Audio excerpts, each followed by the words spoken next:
Oh, they cut your music. Wow. There it is. No, it just stopped. It was just mid-music. Yeah. I'm here. I'm going to get some more food in the buffet. Wow. Dick. Jason, you got places to stay when you're in Pittsburgh? I'm not going to Pittsburgh. That's what I'm saying. Ever. No, what are you talking about? When I go Greg's to Greg's party. thing? Yeah. I'm crashing at his house. Okay. Just making sure. I didn't know. Okay. You and I should coordinate. Is it just you going? No, my whole family's going. Okay. Okay. My whole family is not going, so it's a limited number of us. They don't like Greg. So Carrie, no, we're buying a house and we're prioritizing one of us going, and Greg chose me over Carrie, and I told her, and she was like, "Yeah, that makes sense." That's for the record. He just agreed. I said they don't like Greg, and he said no. So I'm just saying. What? I was disagreeing with you, not agreeing with you. Whatever. I didn't get an invite. Come on up. You want to? October the 4th. No, it's too late now, Greg. It's too late now. It's not. It's up. No. There's plenty of time. It's like a month from Yeah, now. this time. And we can Now, if wrestle you on don't the come, you've island and decided try to not push to. each other into the pond. And now, if you don't come, Mike, you've chosen not to go because you've officially. Yeah, I heard it. you're- We invited you. You're the dick. Yeah, Ellen. What? Oh, I actually got that reference. I was hoping somebody would. Good. That talk show host? Yeah, so it was one of the very first early on moments where America kind of learned Ellen not Yeah. to be nice, like she advertised, and she put what's her name? Coda? Uh, Somebody? Dakota whoever- Johnson. Whoever it was that was in the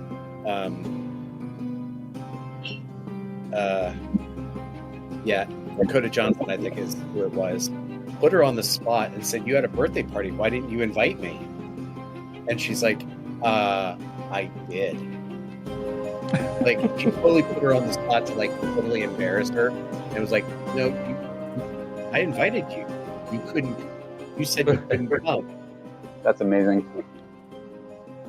All on television when everybody was watching her show could see, she just fell flat on her. She never recovered in that interview after that.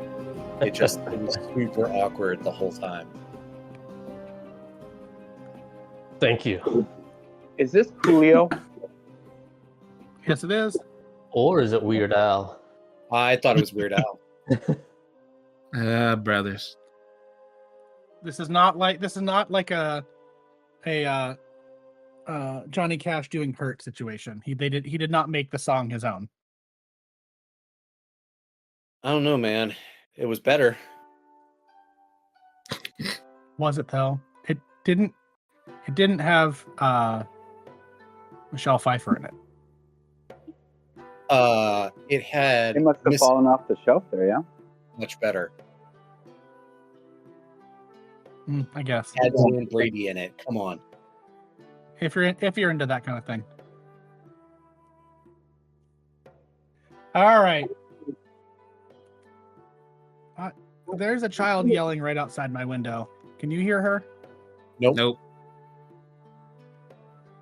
She's cute, but she's just giggling, laughing at me. Okay. All right, here we go. So, does anybody want to give a rundown of last session? We ruined it all. Everything up. It was awesome. Just to be clear, I have been 0% upset about it. That was one of my favorite ends to a session that we've had. I'm just shit, I don't know what we're doing now. I did enjoy that Dambor's mistake came back to be a great thing. Because he started off the damage. You're welcome. All right. He just knew. So he just knew before the rest of us. That's all.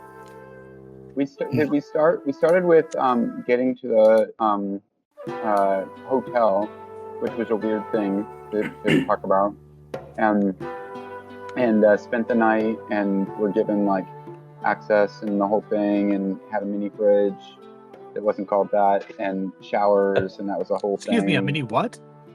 Yeah, you know, Cold box. yeah, that. I'm still curious about the power situation. Very curious about it. But, anyway,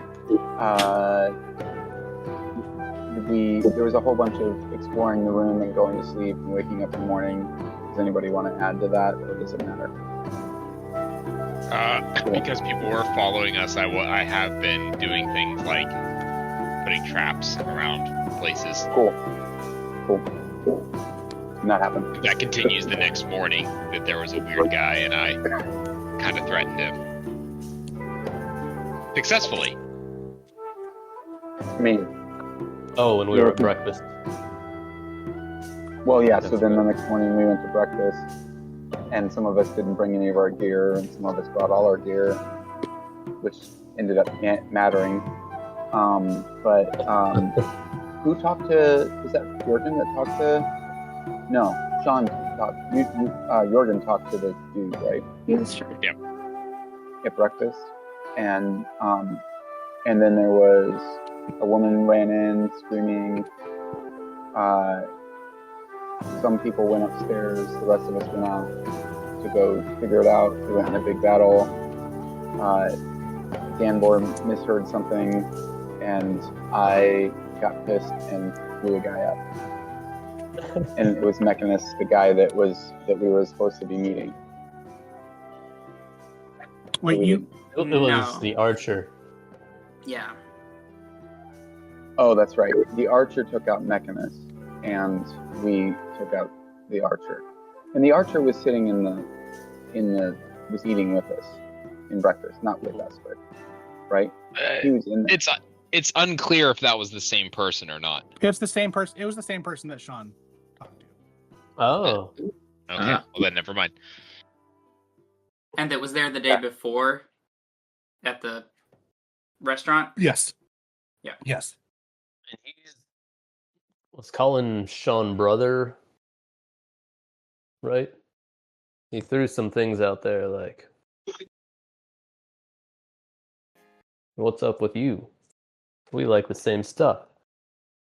Pizza. Also, he knew Sean's he knew Jorgen's Sean last was. name. No, Jorgen's last name. Right.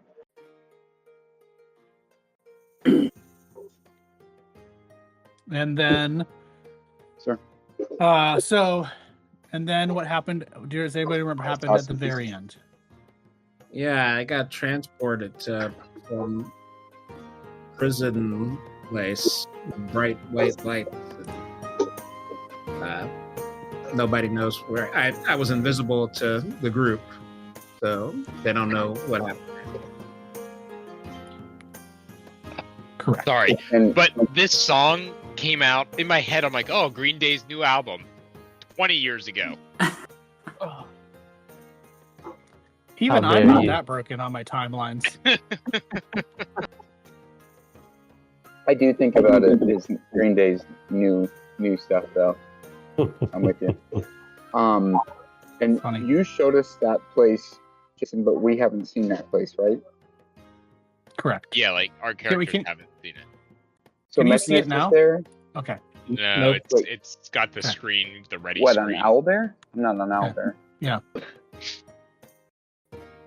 Okay.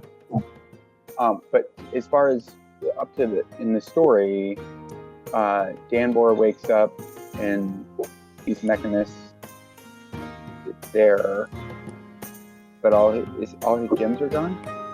Question mark. What? Wasn't there like gems in his armor or something? Did I make that up? That's accurate. Yeah. The gems and Huh? my armor? No. No. Mechanist. Okay, okay. Yeah, okay, good. Wait, hold on. Are they there? Were there gyms at all? Am I making that up? No, I wrote that down.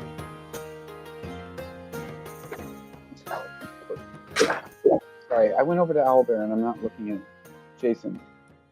Did you? You confirm can't. that?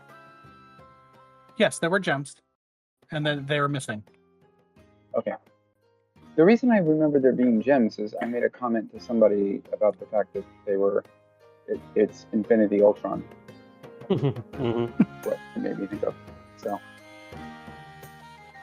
Okay, go ahead. And there's 3 goblins and There were a weird bunch copper of- creatures.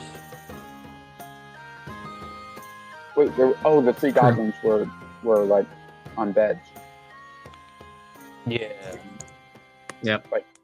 like from the battle, Correct. and all the like attendants of the room were like metallic, robotic-ish creatures. That is correct. Okay. I am going to do. We haven't done this in a few weeks or a few sessions. We're gonna do like the character interview questions. So the one this time is, and this is your character. This is not you. Which aspects of your daily routine do you look forward to the most? Pooping. The follow-up question for everyone is, why do you enjoy these things so much? There's nothing like relieving yourself of a really good poop.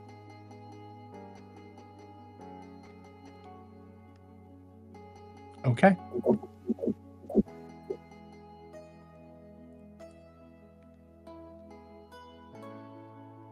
Bjorken likes pooping.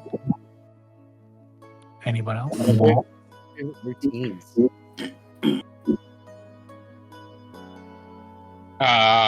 Mine is sharpening arrowheads because I'm alone and I can think about things while I'm being productive.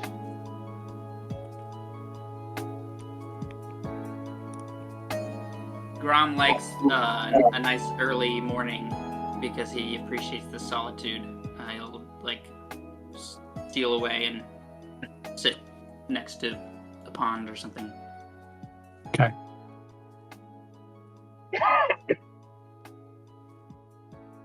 Dambor enjoys meditating on the words of Bragolma that he shared with him. What does that do for because- you, Dambor? Because he's trying to gain access to his special power that Bragolma didn't give him. No, he gave you a power. You can smell when someone's going to sneeze. Not that sucky smelling crap. Is every one of us an introvert? It's interesting. I don't get to do it as much as, especially in the last month, as I like. But the opportunity to pore over one of my scrolls or tomes that I'm Is that either what you're able to calling them carry these with me. days? Your scrolls? That's right. Rolls of scrolls. Scrolls and tomes. I mean, let's be real. I'm like a 17-year-old, so there's that too. You're a 17-year-old whose mom's grows lots of different types of weeds in the temple there. Yeah. Martok looks that forward too, to but that wasn't what I was talking about. a time when he can like move and stretch and get his heart pumping. Okay. Feeling Why alive. does it like that? Feeling alive. Okay. Well then. I think I have inspiration. Did I use my inspiration last time? I don't think I did.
I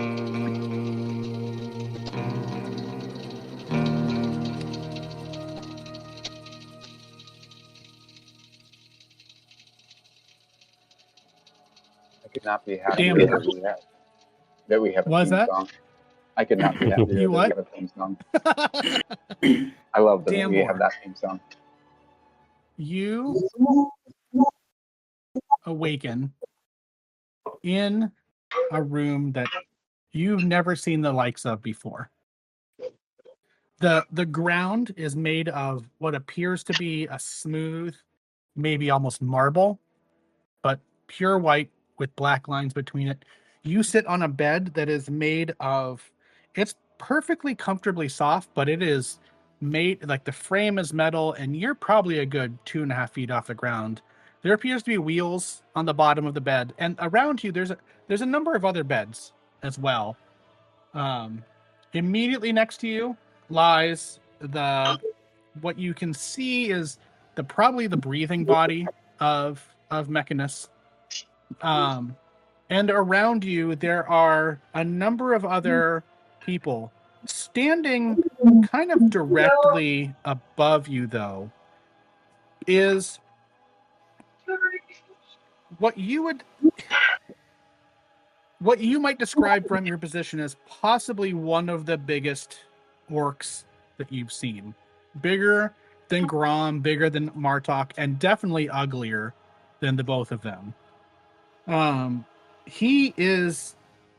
He would fill a doorway, kind of like a fallen statue might block a doorway if there were doorways. You are in a vast room. The ceiling above you is darkened, but you can kind of up there see what looks like metalworks, but you're not. It's not something you're familiar with. But this orc standing over you is just slabs of muscle. He has scars on his chest, on his arms, and has tattoos of chains all up and down his arms, on his neck, and even some coming up onto the top of his head. Tusks jut out from the jaw. They look like he could chew stone with them, and his knuckles look like they're like a cast iron pan. When he breathes, you hear it more in the back of your ears than you do with just your normal hearing. His breathing is raspy, and he looks down at you and just says, "Oh, look, the little one's woken up." He turns to some people that your vision's a little blurry still at this point, and he yells over them. He goes, "The little elf has woken up." You hear one of them shout back, "All elves are little to you." He says, welcome to our prison."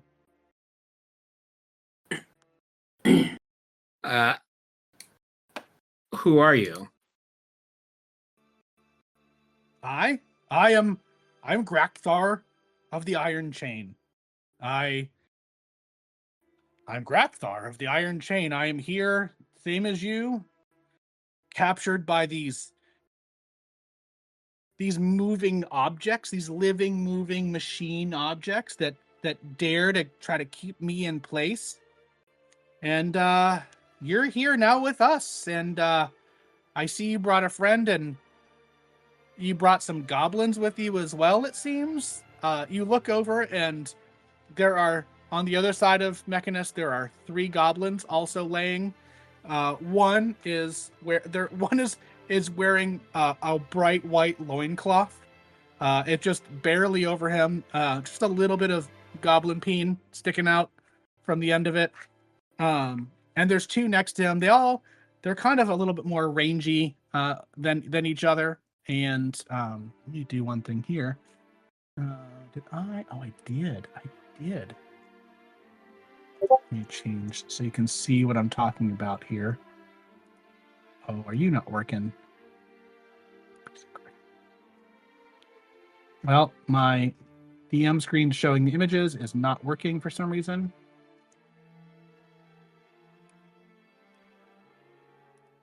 Checked it earlier today. It was working. You're not seeing any of those, right? Nope. Well, I see black on your screen okay. In Discord. Give me one moment. in Discord. Yes. And a little me down the bottom. Yeah. Yep.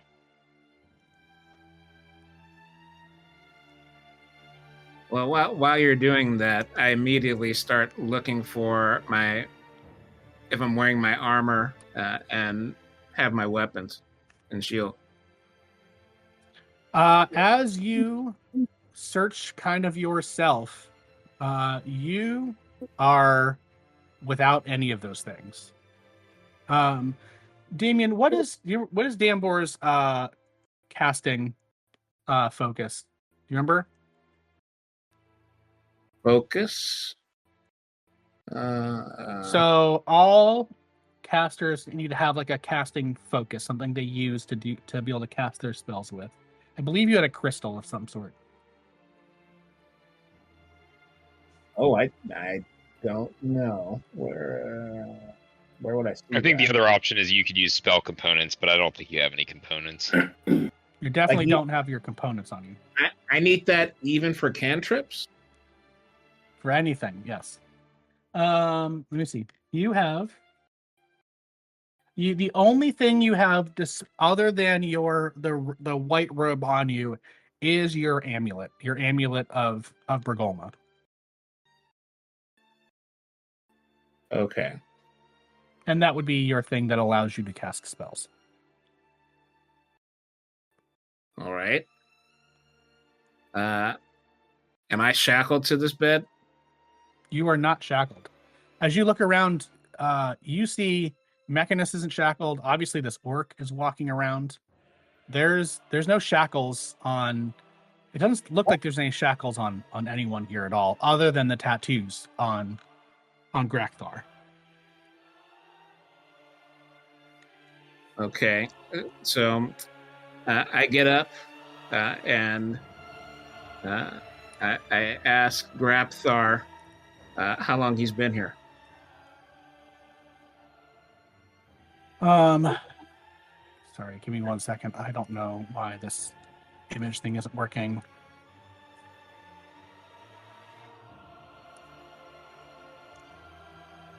It was working. Seriously, it was working like 2 hours ago.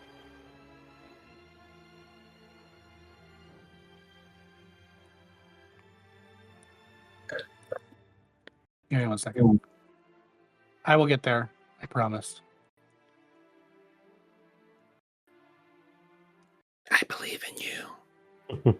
Okay, there it is. Okay, there's something wrong with OBS then.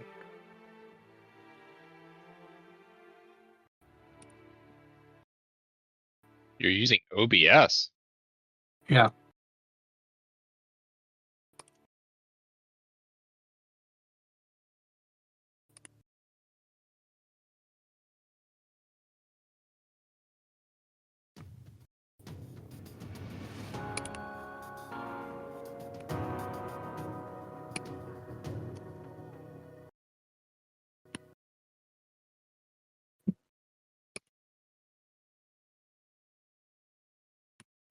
The freaking deuce. It's a little important that you're able to see these things.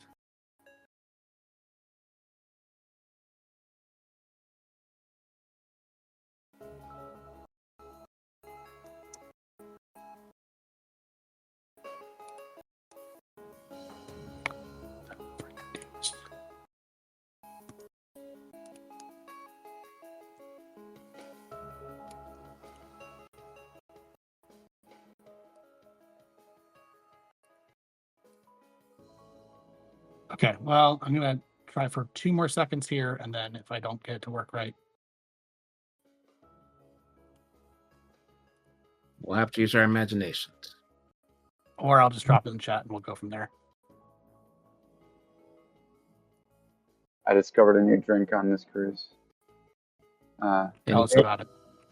I look forward to sharing it with some people.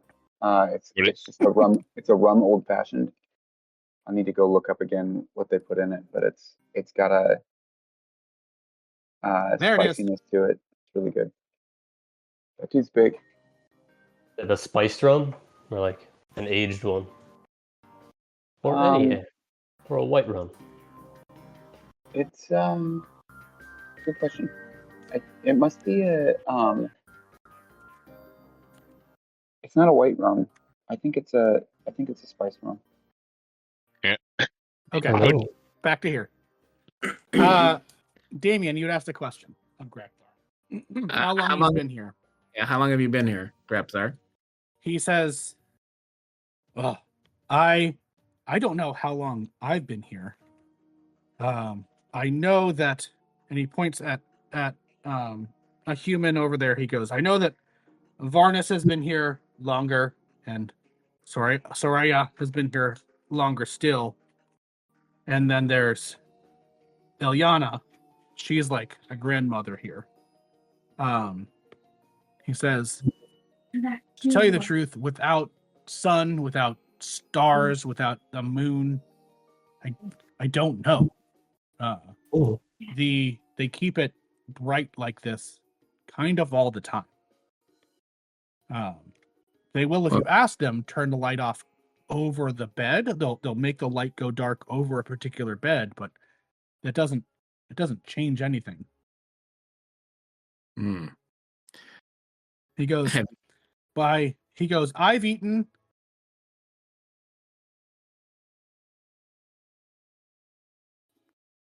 I've eaten 121 times." Where do you get your food from? He goes, "Oh, that's the best part. There's all sorts of food."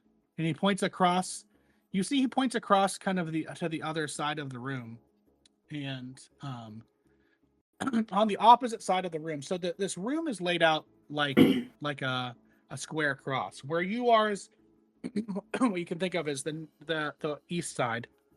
In the center, there is what looks like troughs of water, and inside of that there is a pedestal, and up on the pedestal there is another one of these machines that it's bigger than the rest of them for sure, and it's almost shaped like a triangle, like a three-sided pyramid. It has 3 arms in it. It has 3 staves, and there is, if it wasn't a machine, you would swear it looks like an eye on each side of, and it's as it stands there, it spins and is observing. It looks like it's observing things around it. And on the other side, you see tables and what looks like, I mean, even from 150 or so yards or 150 so feet away, the lighting is good enough that you can see it looks like there is just piles of food over there. He goes, "Over there, they just bring us food kind of all the time." Where does the food come from? He goes, the round ones, the I don't know what they call themselves. They bring them in. There's 2 round ones over there, and you look and you see, so this is kind of what you see when you look at the smaller ones around you. They're round, they have feet, they even have wings. You see some of them are flying a little bit, but not very high. But you can see each of one of those round things is kind of does one thing. It's standing or it's looking. You don't see them interacting with anyone or anything. You see some are moving about. You see some will go into in the middle, but then there's also kind of more boxy looking ones around the outside, and they're walking around what it would be like the outside of this cross, and they're walking kind of in a clockwise motion around it, and just observing. And every once in a while, one of the square ones or one of the rectangular ones will stop and say a couple of, it looks like talking a couple of words to the round ones, and then keeps moving. And then in the middle is this one, standing in the middle up on the pedestal, just really more observing than anything else. I don't know whether it's off center. And so, and around you again, the thing that continues to strike you the most is just how clean the space is. But there's again on the other side, there's a ton of food. It looks like there's tables, there's chairs, the whole deal. Okay, so the winged ones bring in food for us to eat, but do they fly it down from somewhere, or how do they get the food in? He says, well, if you look up, and if you look up and you see around the top, there's it's almost like a boardwalk up there. It seems to be like a boardwalk, like made of metal that is attached to the walls all the way around. You see other ones that are up there interacting, again, walking kind of always in the equivalent of a clockwise motion, but some of them interact with each other, and every once in a while you'll see one of the round ones fly from one point to another. He says they'll bring the food down from up there, and they fill up the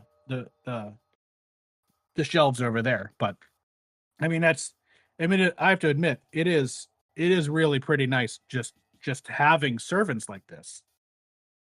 It's kind of been always what I've been going for. Oh, interesting. Is there ever any violence in here? He slumps his head. He goes, "They won't let me. Every time I try, the ground like buzzes, and then like I either my ears stop working, or like my eyes stop working, or like I shit my pants the one time. I mean, they cleaned it up. I was really impressed by how good they cleaned it up, but they really don't like when things get rowdy in here. They the only real thing that I've seen them get upset about is order, which I'm not a big fan of. But if you're threatening me though, I'm willing to shit my pants again if you're coming at me. What do you mean by order? They're threatened by order. No, they're threatened by disorder. They have this thing set up for it, and I have to admit it's kind of nice, but at the same time, man, I just want to get back out. I want to get back out. I was going down to, how do you say it? Floydinier? I don't know. There was the rebels down in Floydinier, and I was trying to help put down the rebellion, right?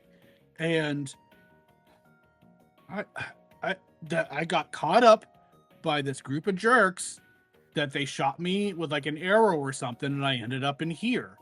I don't know why they shot me. I was going down to help. And so I like to help, but I also, I mean, they said something about taking people and stealing people and selling people, but that's just what I do. And so I don't know why. And he starts to, as he gets more and more agitated, he starts like yelling. He's just yelling, and he goes, "Yeah, I don't know why you're keeping me here. All I was doing what I was supposed to be doing. I was supposed to be doing those things." And you see one of the round ones turn towards him and start flying towards him with like just like a spike, like a think of like a lance from like knights doing lance fights, but it's about a foot long, just walking towards you. He goes, I'll stop. I go, I sorry, you can't get me worked up like that. I can't get worked up like that. He's like, I'm sorry, little guy, I won't do it. I don't go. He goes, dude, you need to stop riling me up. I need to go lay down. And he just like walks away and just goes lays on one of the beds and just closes his eyes and just like Okay, so Dungeon Master, a quick question here. This yes, sir. cell, the box cross goes all the way down to the floor. So those chevron arrows going clockwise are only on the upper level. Is not No, on. that's on the floor as well. So I'll take this as you're looking around. So as you look around, you see, as you look around a little bit more generally, you see some like walls with like doorways in it down to the left, to this would be the bottom of this. To your right, you see what looks like just like couches. You can see to the southeast, you see like a giant just circle that looks like it's made out of metal up on a pedestal of sorts, with like, you see the yellow chevrons going around the outside. Yes. I can walk over to that. Well, you can see it. I can see it. Okay. Yes. So you see, as you look closer from your bed there, you see kind of red paint on there. To the northeast and southwest, there looks like big metallic doors that are totally like there's giant metallic doors that go not quite to the roof, but almost all the way to the roof. The walls around them as well. And then to the northeast, you see, I need to see something here. Let me see if I can see what you're seeing. Can everybody see the map at all? Yeah. Okay. Is there shadows on any of it? Yes. No. But outside the cross, outside the chevrons. No shadows for anyone? Other than shadows? Do you mean like fog of war or shadows? Yeah. Like fog of war. Yeah, there's fog of war. Okay. Like in that room diagonally across, I can only see what the door reveals. I can see this. Yeah, sorry. We do have owlbear open. I don't know if there's a bunch of people in here, so I assume people were here. I'm tracing the outline of what I can see here. All right. That is on the ground floor. Above it, though, there is a walkway. So, and to the northwest, you see what looks like giant metal arms, but it's kind of blocked by the wall. It's blocked by the thing in the middle. You see giant metal arms and like maybe some tables over there. But it's too far away, and frankly, even with it's so bright out here, your dark vision cannot see into the darkened room in there. Okay.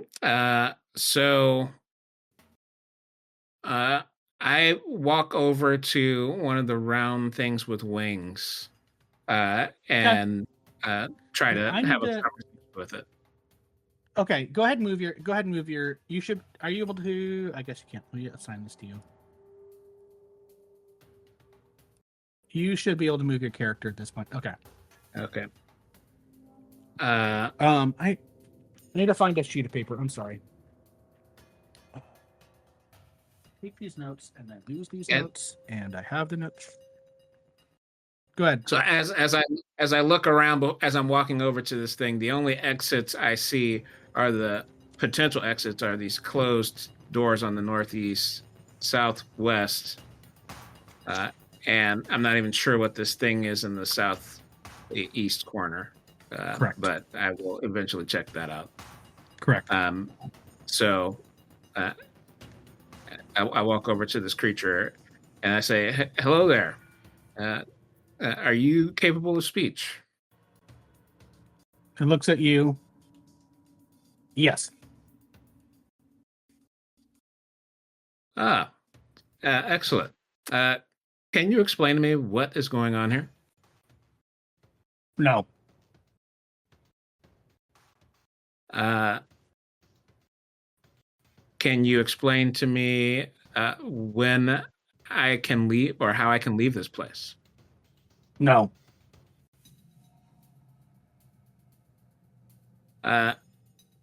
Do you know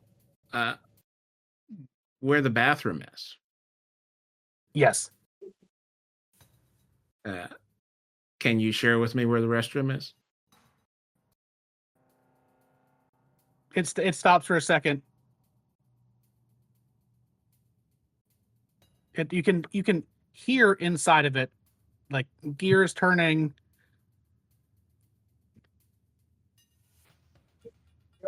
Yes.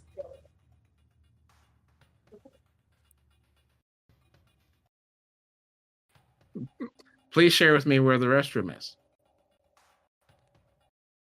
Yes.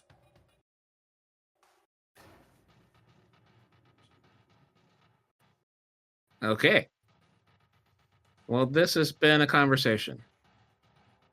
Yes. I move towards the. Wait. Huh? As you go to step over the yellow line, you hear a breathy voice go, "I wouldn't do that if I were you." And I'm looking to see who said that. Over on one of the other beds. I don't have all these put in tokens. I will, if we need to turn this into a battle map, I can do that. But at this point, the plan is not to necessarily be a battle map. But that could happen if we need to. You see over sitting over on the and clear this off. Sitting on, I'm gonna get my pointer out. Sitting on this bed over here. You see a slight elf. She's very small, clean linen, and she studies you from the corner of her eye. She has there's a silver glint off of her kind of closely pulled back hair. Her face is very composed, very smooth. There's not a hair out of place. Her ears are kind of perfectly pointed back. It is kind of the perfect elf ear. The platonic ideal of an elf ear, as far as you're concerned. Not that you have Play-Doh in this world. Her voice is soft enough that it makes you want to go talk to her. Her fingers rest together at her waist, almost like she's holding her own, like she's holding her own arms like this. And she says again, "I wouldn't do that if I were you." And there's something about the smile that when she does smile, it feels like a key fitting to a lock. It's just like it is the perfect voice for this elf woman. She says, "I wouldn't do that if I were you. Inside the line is safe. Outside the line is more dangerous." I walk over to her. She's at one of these beds. Mm-hmm. Yeah. I don't think I put her in here as a thing. We'll pretend this is her here. This is not her, but we'll pretend that's her. Okay. Yeah, there you go. So, thank you for the advice. What's your name? And also, how long have you been here? She goes, my name is Soraya. I believe I heard Grekthar mention my name. How long have I been here? I know that Grekthar measures it by meals, because he eats and sleeps, and that's about all he does. He uses the facilities over there. And she points down to the south side of the cross.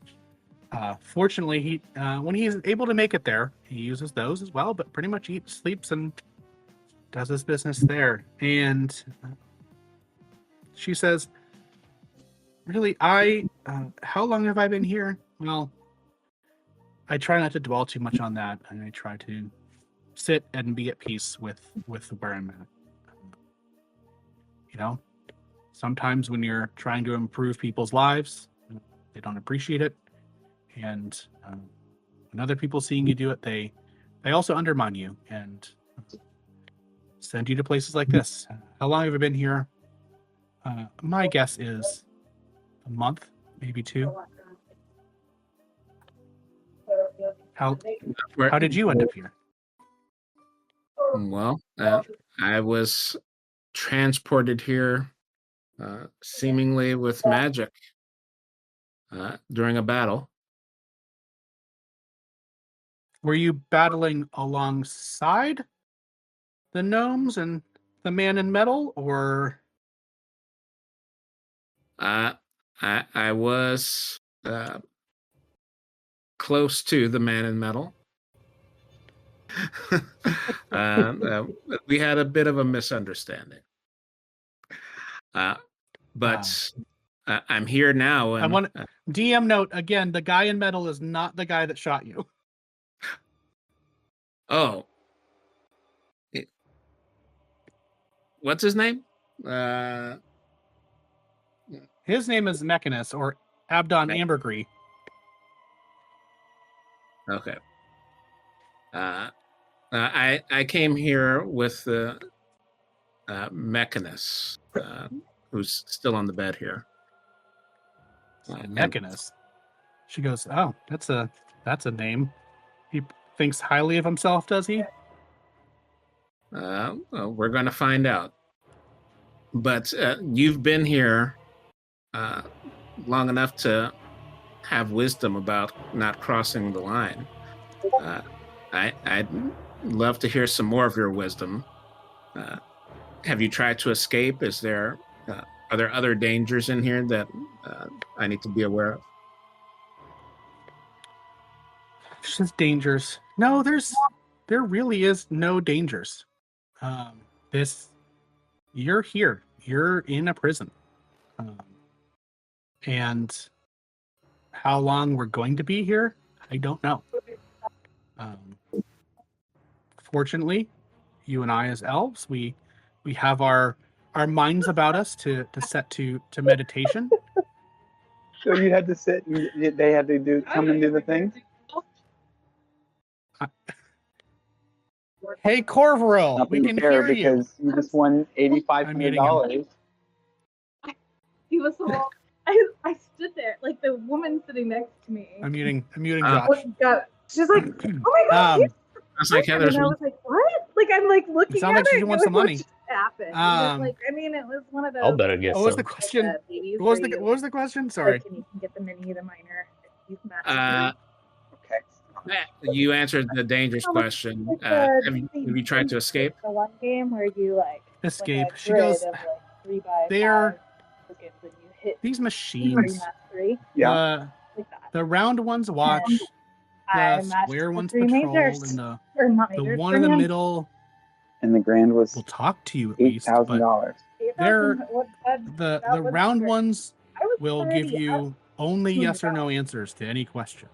The square ones only talk to the round ones, and the pyramid in the middle, and the pyramid in the middle only talks to the square ones, and maybe to you if you ask it a direct enough question. But I was like, that looks interesting. I gave up. I gave up long ago, and You spend? I see no way like, in or That mean I out can of play this some drops place. with you?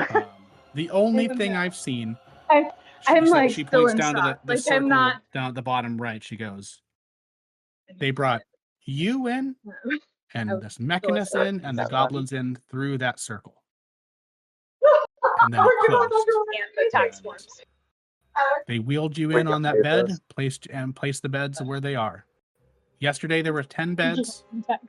There were 10 beds, and there were. Do this math right. Salt Lake City. There were 10 beds. Oh yeah, this is my and other 3 of investment. us. Now there's 15 beds and 5 more. Holy cow. She says, "I don't know what they're planning on, if they're planning on filling these as well. I don't know where we're going." She says, and she. Huh? She says, I feel like I'm missing on what's going on in the outside world. I've been here so I long, wanted to but share it with all the guys. I'm not doing you and that. I, we are long lived, and I Who told have you, to Riley trust or that Jason?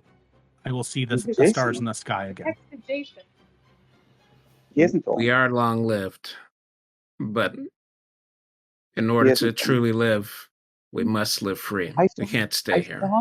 The notification. We have a duty to Yes, escape. she goes, absolutely. You and the I notification, absolutely should be but free. and I saw the subject line look, but I was Yeah, what problem? disoriented. What's the have other? I was getting a work email from Heather, and I was I mean, like, "What's they're going on?" no concern of mine. So I was confused, Well, but then they are a concern of mine. anyway, I'm a guardian. I went and looked at my email, and it wasn't there. Oh, a guardian. I don't You understand must why. be- And Riley you must came be in and she brave. goes, "I don't know why, but Mom wants you to look at your email." Who do And then you, walked who, away. whom do must you be- guard? She's mad at me because she wanted. I guard the light. I'm a servant of Bragolma. And She we says, will be- Go ahead. "Oh, she says, oh, Okay, Bragolma. rum cherries. That's I very want nice another for one. you." Indeed. I mean, So we need to make a plan, and I need some more intelligence about this prison. Baby, I that's want awesome. I I'm want to excited hear for from you. you I mean, about I'm over the moon the excited. questions you've asked the pyramid in the middle. Your eyes set. What did you talk to him about? I asked him why I was here. I asked him when I can get out. He told me that I was here on charges. I mean, I asked him what charges. you want it. We He can do whatever. spouted something about me, But I about think we should. that my work we was can say was some of harming it and people, whatever, and and cover that our I losses was and that I was all that. But I had to be taken off the. I think he said taken off the board, which I don't know what that kind of we can still do what that kind of and talk that is. It's not like cover our I'm losses and play decent. a pebble or a piece of a game. I'm living my own life. I'm bettering myself, and I'm trying to improve other people's lives. So what if some people don't I like don't even how know I what do to that? tell you. That you crushed it. I mean, that was Do gonna you happen at know some point, and exactly it never what he's happened again. talking about? The charges? He said something about moving people Never in from my here to house. there who didn't want to go, or buying children for servants for wealthy I mean, the people. brand on the ones that we were playing was The parents wanted to sell them. Why would they needed the money? extremely excited. And my patrons needed servants. They took care of them well. They fed them. They clothed them. They kept Love them you. warmer and what better fed than their parents were. I went by Vitality Spa. I have the only time they had for tomorrow was 9 a.m. So you were and then I a started slave going trader. at 9 a.m. and get Slaves. and it's They're only, not. They're servants. she wasn't servant- sure. They're She eating was better. being They're warm. I didn't like They have her. a bed. They The have a roof. registration person. better than their she was parents trying to gave sell them? me on the $130 treatment. I I don't understand. want to do that. And do you know what And- Grapthar's and crime was? I went down. I looked. she According to wasn't the Grapthar's talking about crime. it, and I looked in the list. Look at the and man. He's covered in chain there was a tattoos. What do you shave, think and he she's did? like, that's only shaving, like no cutting. She goes, He had a really good They tattoo let artist. And then I looked down, and for He's- $25, they had a he beard would trim. that man stole Well, I'll whole take that. families out of. She goes, that well, I don't man- know if that's man, what I'm you want. sorry. But, well, I get them all she's- confused. let me go talk to the That person. orc And would they steal weren't whole there. families. And I was like, He well, and his clan would steal whole I'll schedule small that villages and talk to cart the them person. off That's what I want. I just want them to to trim my to beard. to work Because I fields, can to work razor in mines. around it. He I just can't. he stole I just people, can't trim it. and he's proud of it. Look at the tattoos on him. Don't try to compare me to him.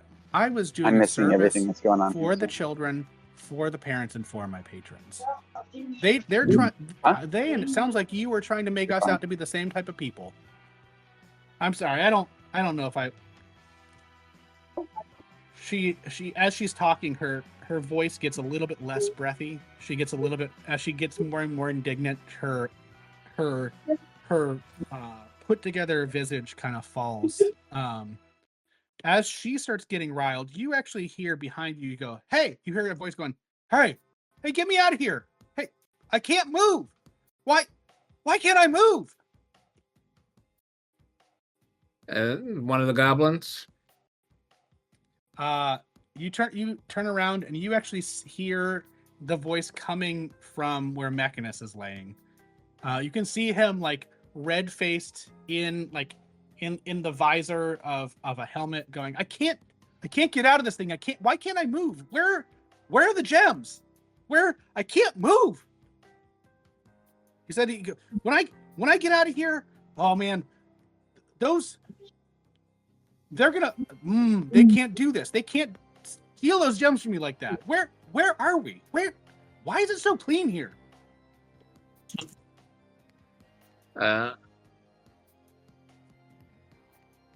Mechanus. He goes, oh yeah, yes, it is me, Mechanus. Who are you? How can I help you? Do you recognize me?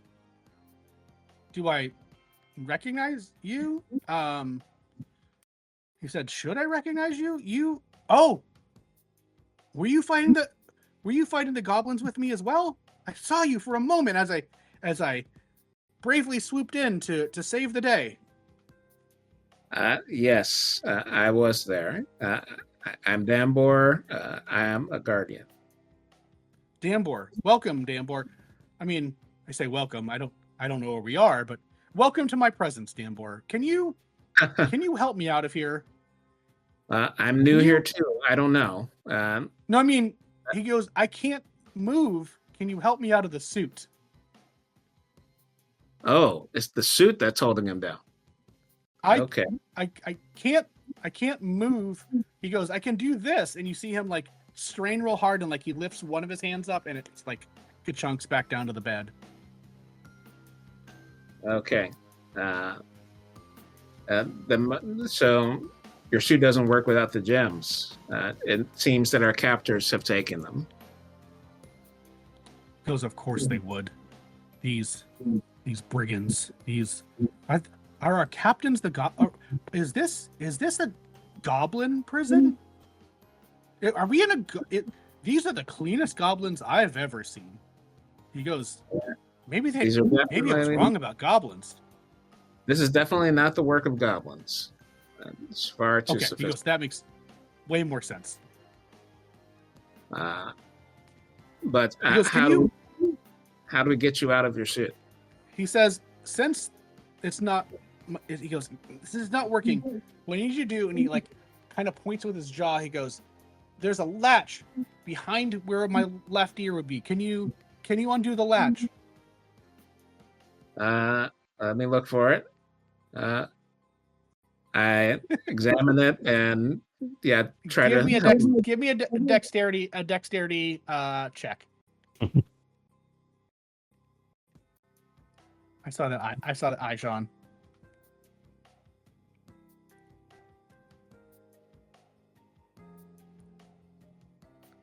$19. You find it's not just a latch, like it's a latch where you have to like push and turn and then pull up, and you get it on the 19. You get it on the first try. He goes, wow. He goes, you're good at that.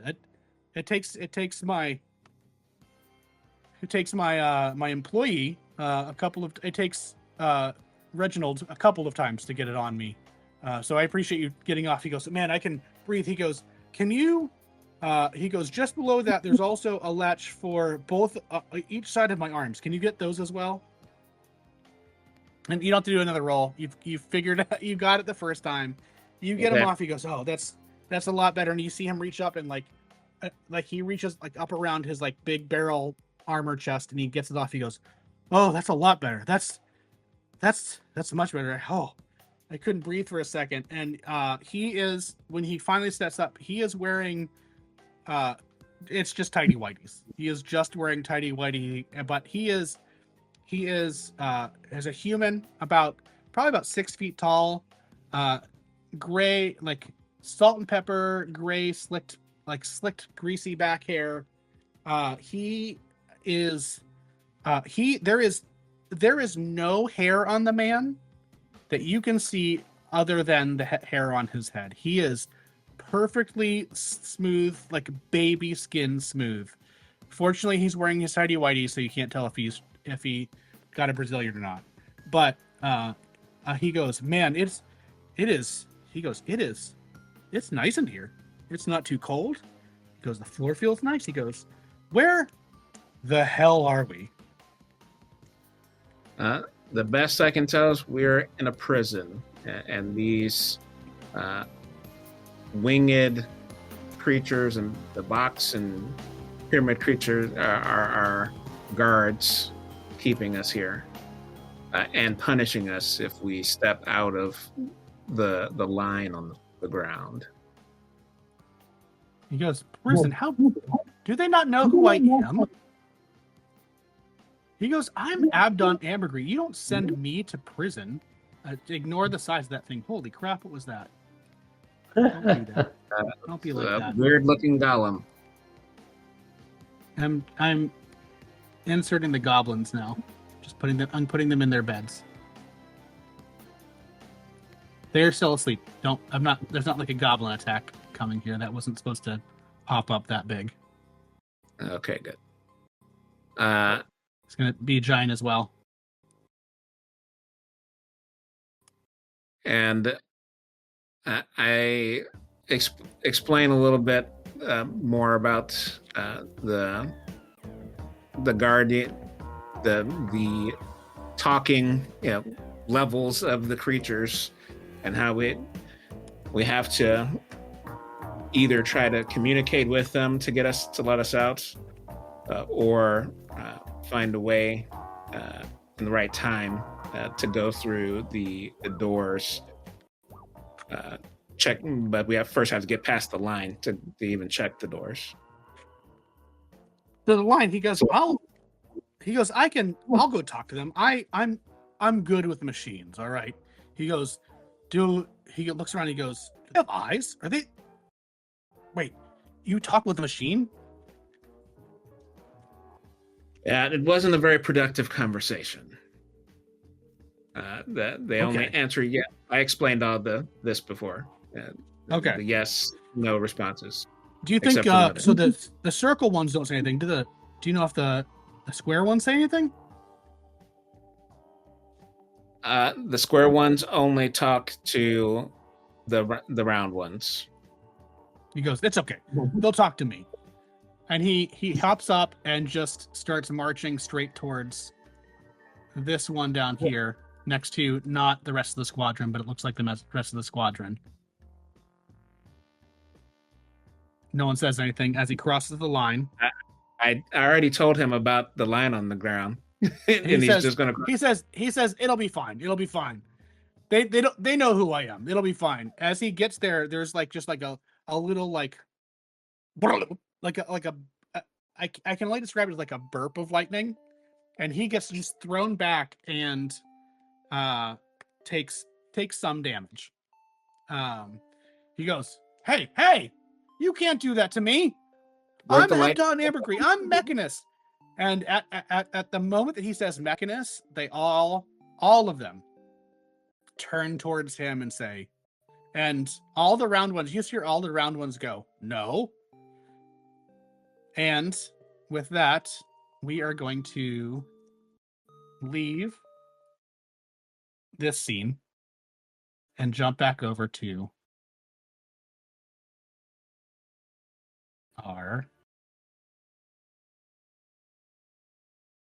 the rest of the party. But we'll be back. So, as the orb of lightning blasts into the hooded elf's chest, you hear a sound like you've not really ever heard before. It goes a little something like this. As the ball... What? Did someone start talking? Is that just me? Am I hearing myself bounce back? Okay. As the ball of lightning power... Oh, Josh, sorry. I had to mute you earlier if you were trying to talk. When Heather came over, you were still unmuted and you were loud. So you're unmuted now, so you may speak again. Did you hear what I was telling her? No. Did you see that she texted you? No. Okay. She said she texted you because she wanted you to tell me to check my email because I only have internet on my computer and not on my phone. I can only have internet in one place. But my wife was down. We're on a boat, for those that don't know that. And my wife was down in the casino.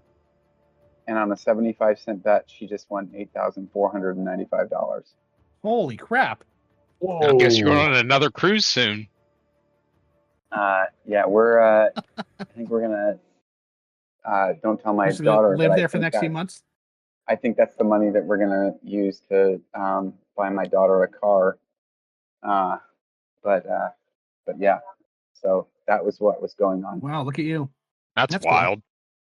We kind of could hear that she had won something, but you were being really loud, and so I muted you. Sorry Damien, about that. you're speaking. You're muted. Sorry, I missed the number. I had to go to the bathroom. What was it?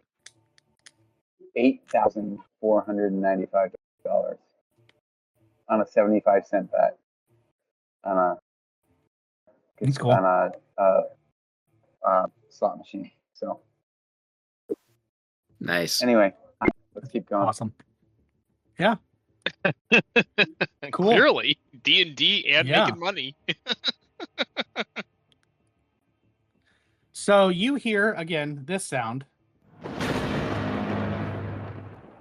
and as the ball of lightning hits the guy, it explodes, and you hear this. It is. I mean, for you, Corvril, being right there, it is virtually, but not actually, deafening. When I'm not there's a as flash of light, close as and then some people, by the way. I can't actually see anything. I've refreshed a few times. It's just black. oh, okay. Okay. Martok and Jorgen are closer to him than I am. Where was he exactly? In front of the Right tree here. line somewhere. No, yeah, I he thought was he was back here. there. Yeah, that's where he was. Okay, you're right here. No, that's Dambor. Oh, that's Dambor. Sorry, it's Corvril's way over. oh, that's Dambor. That's right. Okay, you're right. I'm getting elves confused. I know that's offensive. We don't all look alike. Thanks. I can't see anything either yet. Oh. I don't know. Oh, there it goes. Yeah. No, I gave you the wrong one though. Oh, Now, it's gone. okay, There it who can is. see stuff? I can now, more or less. Can everyone I can. see? Yep. Can anyone not Yeah. see? Okay. Yes, you can. You can or cannot. I can see. Okay, I'm assuming. Okay. As the flash of kind of light and dark fade, you see there is now a 15-foot hole, like circular hole that takes out part of the ground where the archer was standing. It is gone. You see smoke and rubble kind of fall back down into the hole without any clear indication of what it is precisely that you are seeing. Also at that moment, I know that we were just in battle, but just let me describe some things. Out of the trees close to where he was, you hear a gruff voice go, "Ah, shit!" And you go, and a dwarf, black hair, full plate armor, at an incredible speed for someone wearing full plate armor, goes rushing past you, and leaps the edge of the pit, and goes running up. And what you're seeing is also what is going on is the goblins are starting to depart at this point. In the immediate area where all of you are, there are now no goblins left. They have all started to depart, and this dwarf charges past all of you, ignores all of you, and you hear him go, "Ah, shit! I told him he shouldn't have come out here," and runs past all of you towards the goblins. Also, in the same moment,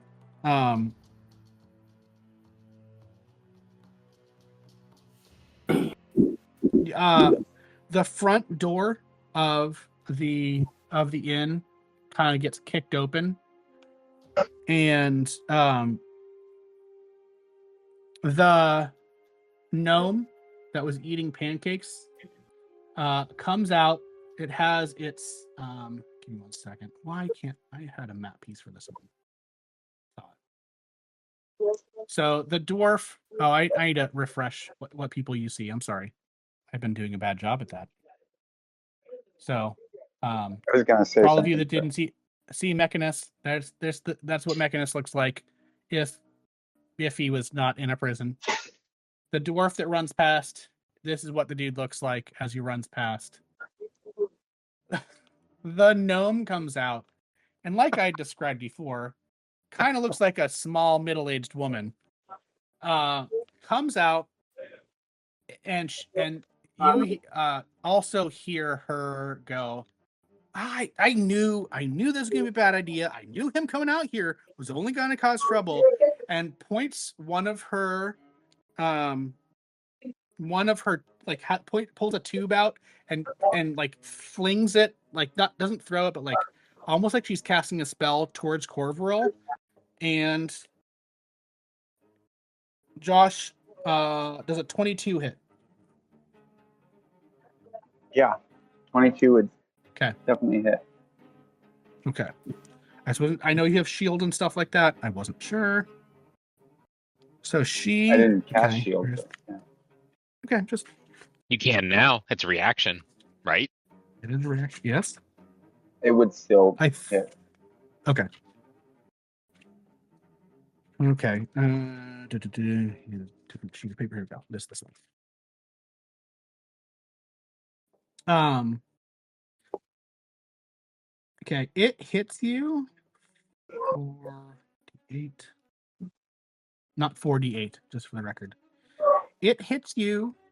It grazes your right shoulder. And as it sails past you, it slams into, where are you again? He's over by me. Oh, I see you. It misses Fjorkin. It misses the guy that is in between you and slams out of that house behind you, and just like the wall of the house behind you blows up. You feel the shards of wood not hit you and injure you, but hit your back, and you take 1 damage. Just as it grazes your arm, you take 1 damage. Oh, so I only take 1, not 8. Correct. It was a D8 that I was rolling. Got it. And I have not refreshed right from the battle and everything. No, so no. This is still like almost like the next moment in battle. Yeah. She drops that barrel and picks up 2 more and points 1 at Fjorkin and 1 at Grom, because that Fjorkin has slapped the ass of that horse and it has run off, so that cart is not there. And she points at the 2 of you and she goes, fellas, you ruined my breakfast. Please don't move now. And again, kind of almost immediately after that, Is that the Philly Karen? It is the Philly Karen. It is not the Philly Karen. I made this image before the last session. Though, did you guys see the video of the Philly Karen where it made her into Gollum? Yes. No. And she's like, the ball is her precious. It's beautiful. It's a beautiful video. At the same time, dropping down above Jorgen. Jorgen, I need you to make a wisdom saving throw, please. Just wisdom. Just wisdom. 4. 4. You hear someone behind you, and a moment before you hear someone go, and sleep. And you find yourself starting to nod off and slumping to the ground. And again, almost like it's coordinated, stepping out from around this corner of the circle Can you guys see where I'm pointing over here? The circle of Sorry. the hotel. A fully armored knight steps from behind the circular tower that your room was in, and yells to you, Martok. His armor doesn't have a single gleaming point. It's metal, but perfectly scuffed to be almost milky white.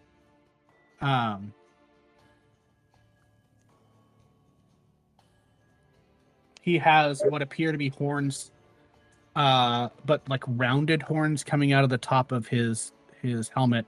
You can't see any skin, any eyes, and a voice that almost sounds like a cough.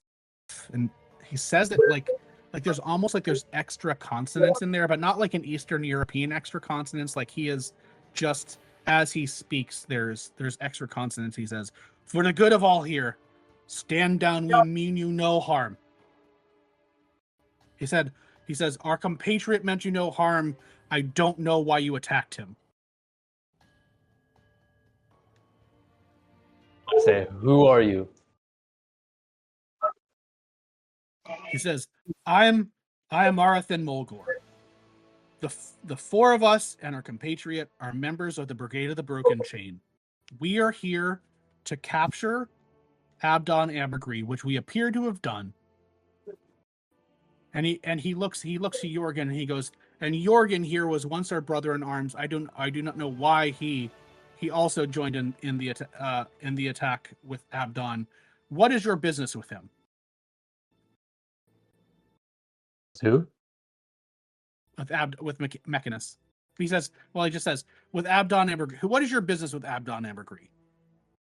We were sent here to meet him, to help us find our captain.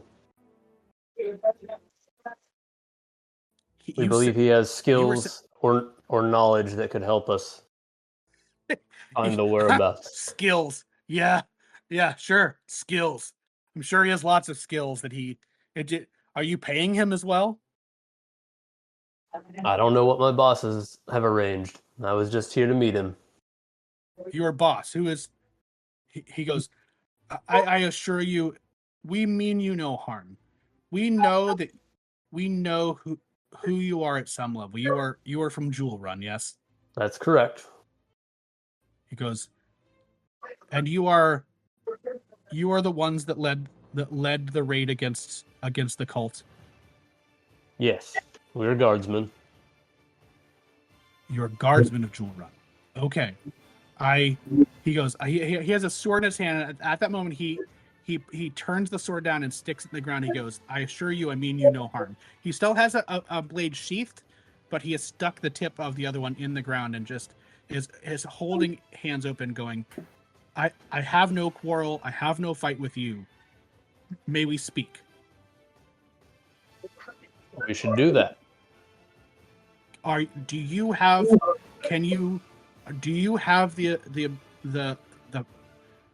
the command to call off the other members of your squadron? Yeah, I can do that. I shout out to everybody to stand down. Not everybody here is an opponent, and there's a lot of confusion happening.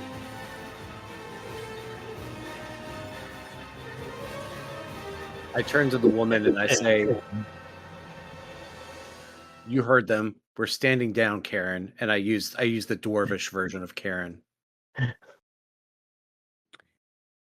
He goes, I don't know what Karen means. I don't know what that means in dwarvish, but I'm not a dwarf. You clearly saw me in there. I'm a gnome. Do you know the difference between a gnome and a dwarf? Are you that stupid? I said the woman. What woman?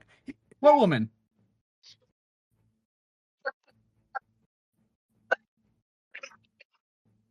I yell at sorry, am I on mute? No, you're good. No, I'm not. I yell at Martok while Dorkin is saying that. It's like that old lady just threw some explosive at me. What do you mean they're not enemies? He goes, first of all, not a lady. Second of all, I only hit you a little bit and I did it on purpose. I also yell to Much better. Corville to relax. We're going to figure this out. We can be angry later if we need to.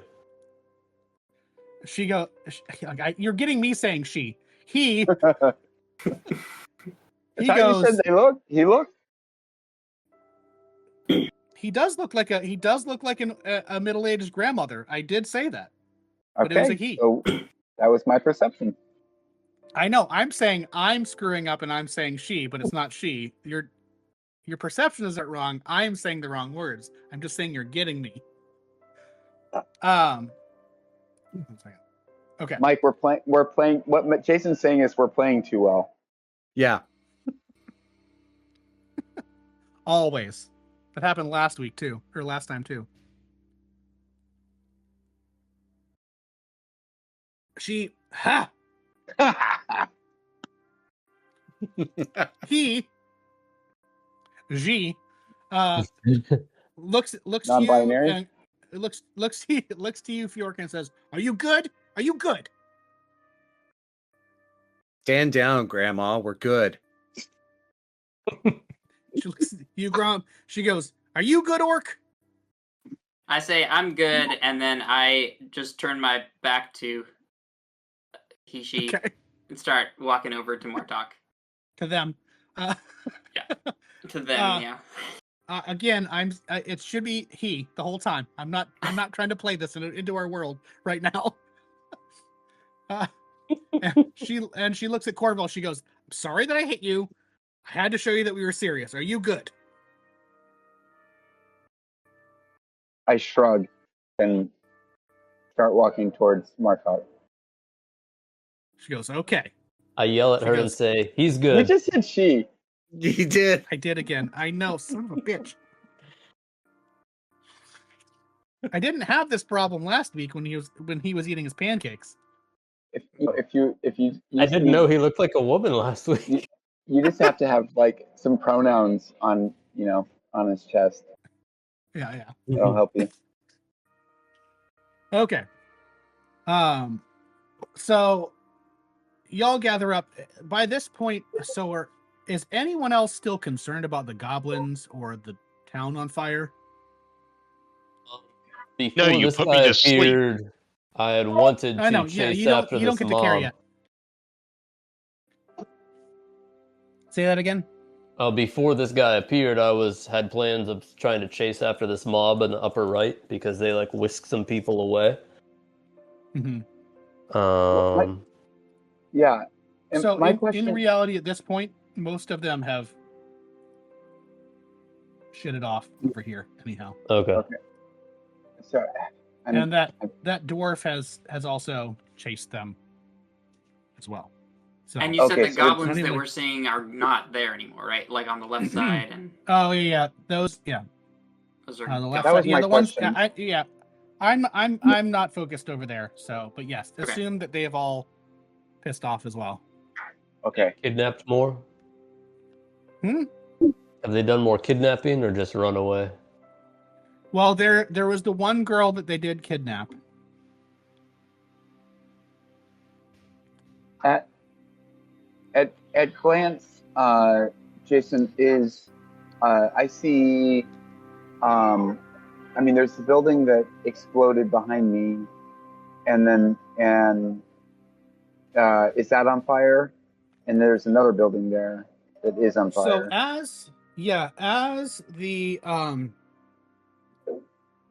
as the goblins run off, residents of the town with buckets are gathering buckets of water from the river and starting to bring water into towards the burning buildings, but they're still burning.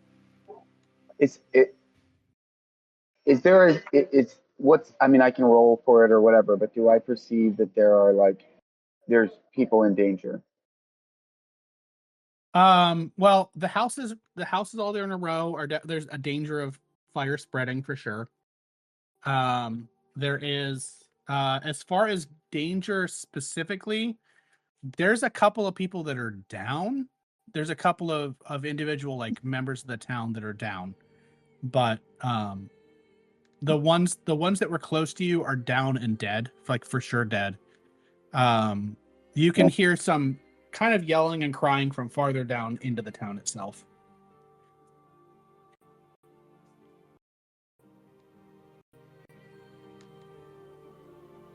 I'm looking at my spells real quick.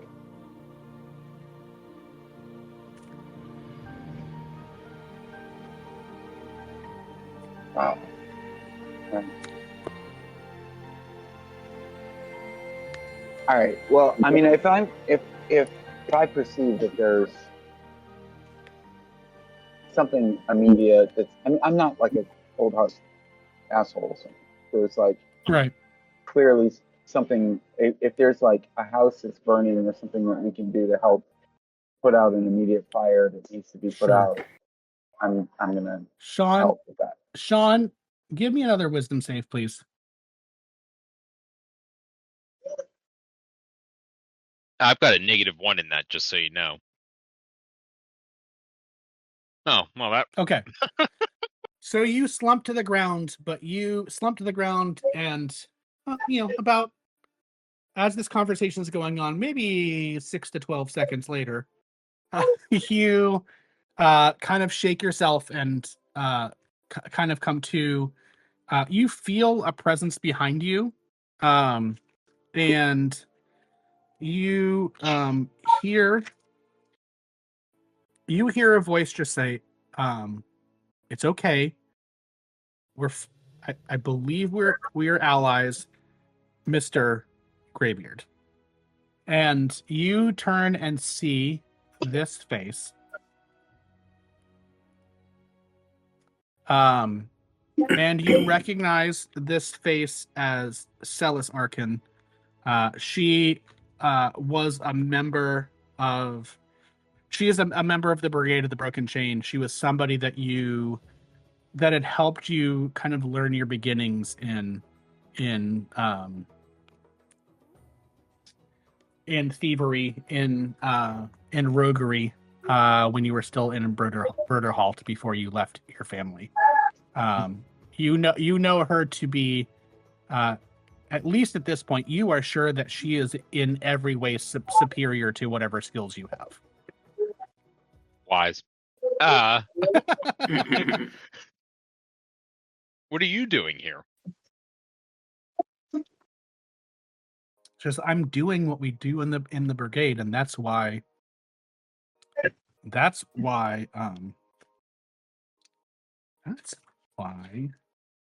Durgan, right name. No, that's why Raskin called you out at breakfast when you approached him. Because we are here.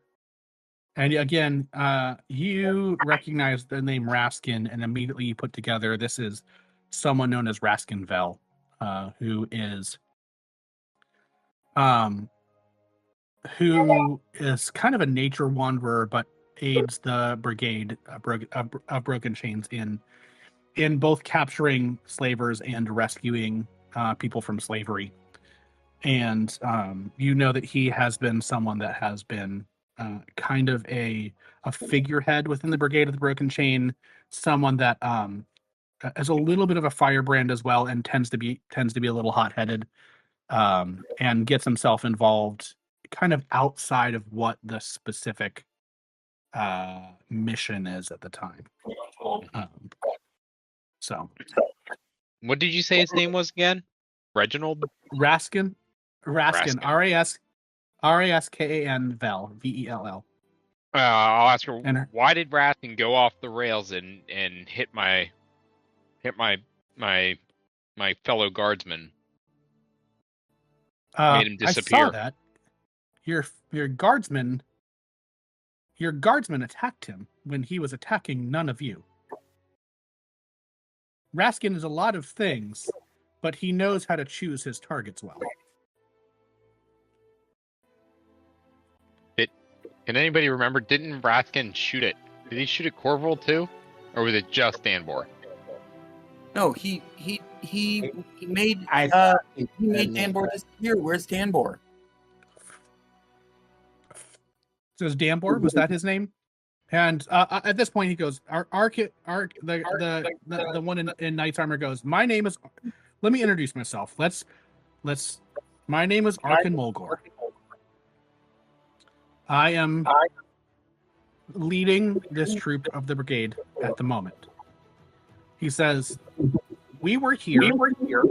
As I've said to your, what is your name? You said your name was Martok. Was that right? Yes, it is. He says, as I explained to Martok, we were here to bring Abdon Ambergree. I think you called him Mechanus, or if that's what he's calling himself now, into custody. He is the scion of a family that is built its wealth off of slaving. He styles himself as a hero, but in reality, he has built his empire off of slaves, and it was we were in the area and heard that he was coming here, and honestly, we thought he was coming in 4 days' time. We were not expecting him to be meeting anyone from the Jewel Run. We know the Jewel Run, and we know that the Jewel Run's reputation for being upstanding, for being a peaceful region. I cannot imagine the situation that has led you to pair up with Abdon to achieve. What ends were you pairing up with him? Our captain has gone missing, possibly underground. There's a whole lot of unknowns. Our leadership believes he has skills or knowledge that would be able to help us find him. Knowledge, maybe. The man has no skills. All of the skills the man has are purchased skills. He did not build that suit of armor that he flies around in or tromps through or whatever that was he was doing with the transportation rope. Those are things that he has not created himself. He pays others to create those things for him and styles himself as a hero. He says, I'll tell you this. Whatever he was selling you, whatever he was selling your new captain, he may have retrieved the body, but he was not going to do the job that he was being sent here to do. But he was here to make a name for himself, and for us, this was an opportunity to capture perhaps the most notorious slaver in all of Verde. So he goes, I'm sorry that your compatriot was also between his, I'm guessing, mistake and Vel's granted slightly uncontrolled way of fighting. I'm sorry that he got caught up within it, but I don't know what we have ways to get him. And he stops for a second. He goes, Celis, he goes, do you have the gem? And she goes, no, Vel had the gem. And at the moment he goes, wait, Vel had the gem. He goes, oh no. And he runs over to like the pit in the ground, and he searches through the debris that has fallen back into it and comes up with a blue gem, a blue and like white gem. It's like a square gem that's blue and white, and he has what looks like almost like a black mushroom on the end of a wooden stick. He goes, oh, the gem is not broken. Your friend is not lost. He goes, your friend is here. And he holds up the gem and says, and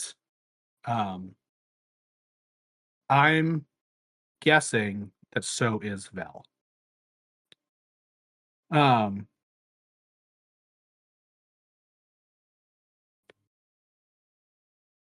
Any any reactions to that? So what do you mean? What do you mean? Jorkin says, what do you mean? Yeah. What do I mean? Which part? He's here? He's here? He holds up the gem. He says, he's here. He points, he's holding this thing. He points at the gem. He's in here. Well, get him the hell out. I can't do that. We have been sent to capture people. We don't have the ability to get him out. He as he's speaking, the dwarf runs back in with the kid. He's holding the kid in one arm, and she's like pulling on his beard. He's going, ow, stop pulling my beard. Ow. He goes, I just saved you, stop it. And the other, he has a bag and like a crumpled piece of paper with him. He goes, well, I got the kid. No thanks to any of you. And he sets her down, and she runs off to her mother. That was kind of in the milieu here. As houses burn around you, as people try to put them out, as they tend to the wounded, he throws the bag on the ground, and a hobgoblin head rolls out. He goes, I got him too. He looks over to Arathan. He goes, do you recognize him? Arathan goes, no. He kind of coughs out a really guttural, no, I don't know that one. He goes, also, I have this, and he holds up a letter.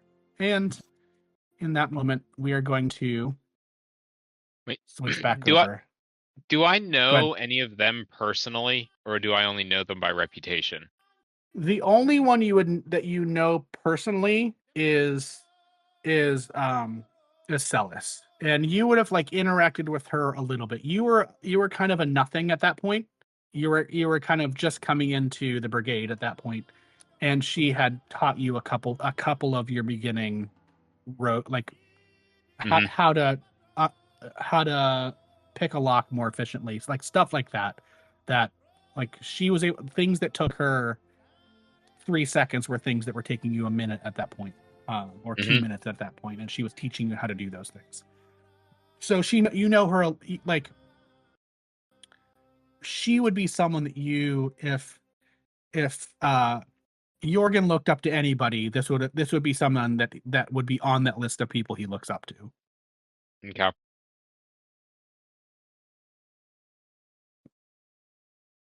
Okay.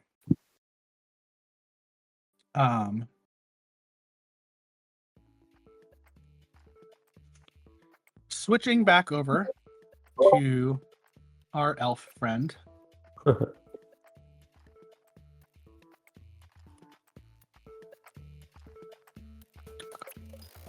I need to be more efficient at this.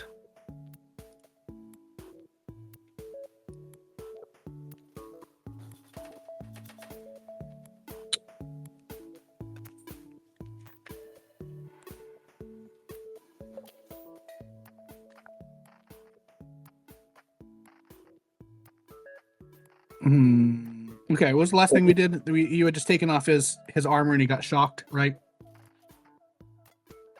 Yep. Damien? Okay. And I wanted to know where that lightning or electric shock came from. It sprung up from the ground itself, like shocked up through him and threw him back. Okay.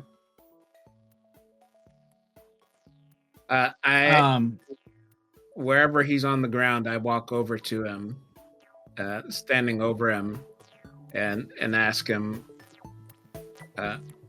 "Who are you really?"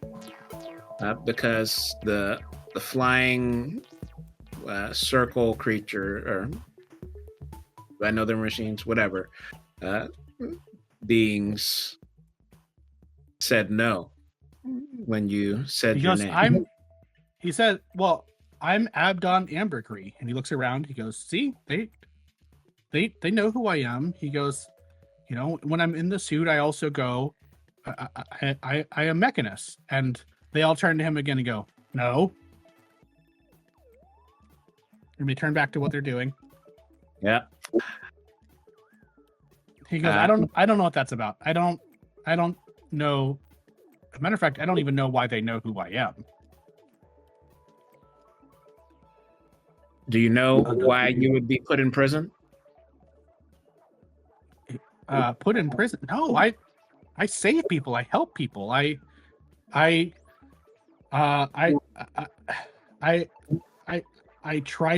to help people. You know, so I get paid for it. I kind of sell my technology as well, and try to encourage people to learn how to combine magic and machinery like I have. And you know, I don't know why I would possibly be in prison here.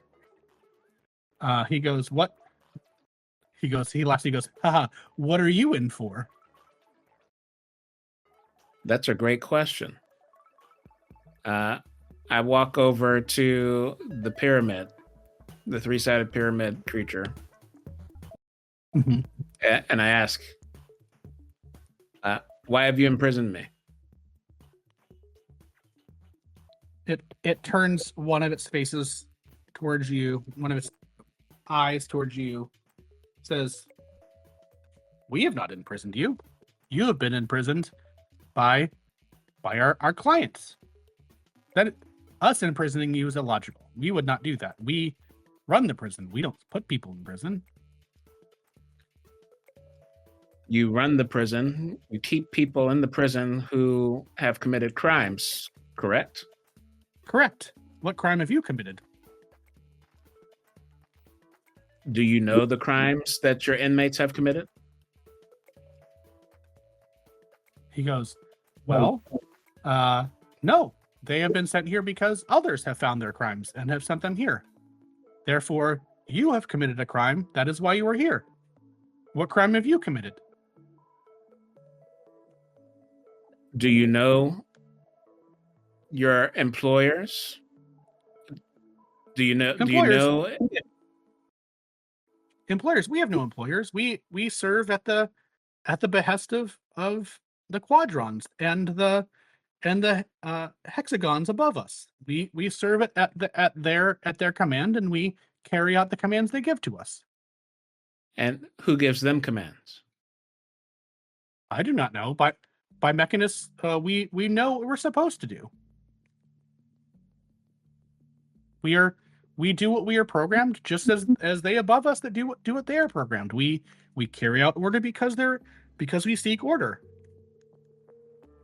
Are you programmed to imprison the innocent? No, imprisoning the innocent is illogical. If you don't know the crimes of your inmates, how do you know that they are not innocent? We are merely the jailer.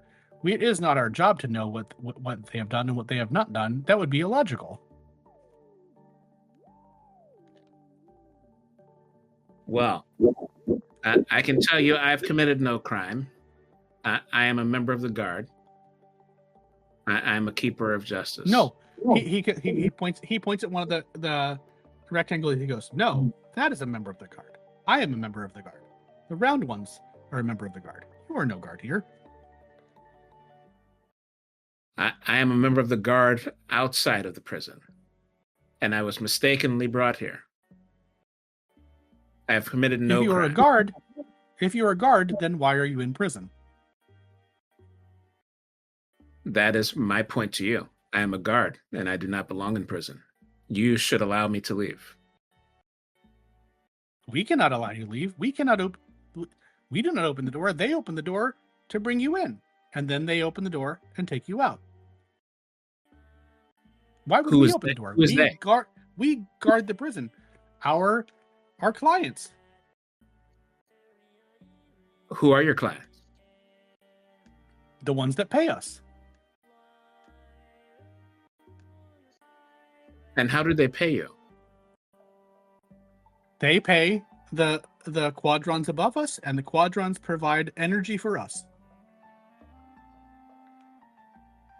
Are the quadrons the keepers of knowledge here? The quadrons are the keeper of my orders.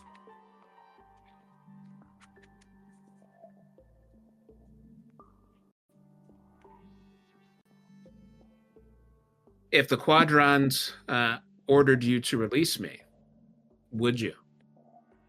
Yes, that would be my orders. May I speak with the quadrons? The quadrons do not come here. They do not go to prison. They have committed no crime. Where are the quadrons? Above. May I go above?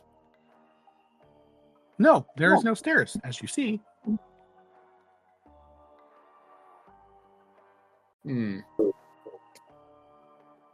What's this floor made out of? This floor is made out of a material that we have heard called ceramic. It is made of dead animals, shells, and bones. I think.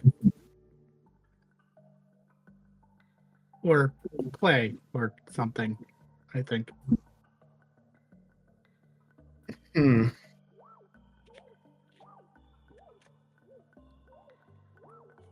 As you are speaking, the round circular item in the far right, in the far bottom right corner, starts to hum. You see steam come out of it. You see what looks like overlapping panels slide out from each other in a circular pattern like an iris. And through it, another bed comes in. On it, you see a pale white elf on the gurney. There is wires going in and out of the elf's body into the bed itself. There's sounds. There's like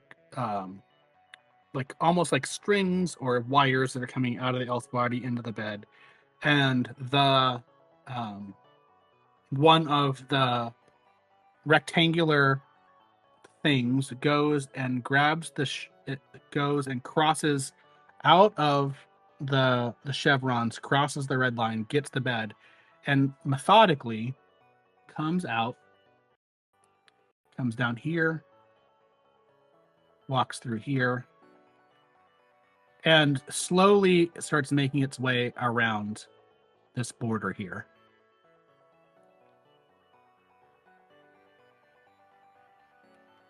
Are you standing and watching it? Are you just watching it? I'm moving forward to see if I can notice anything about it or a way to get on it or near it. It stays perfectly in the middle of the chevron walkway. Is that a 10-foot jump? It'd be a 10-foot jump, 10 to 15-foot jump. It is, as it goes around, you notice. Give me a perception roll, please.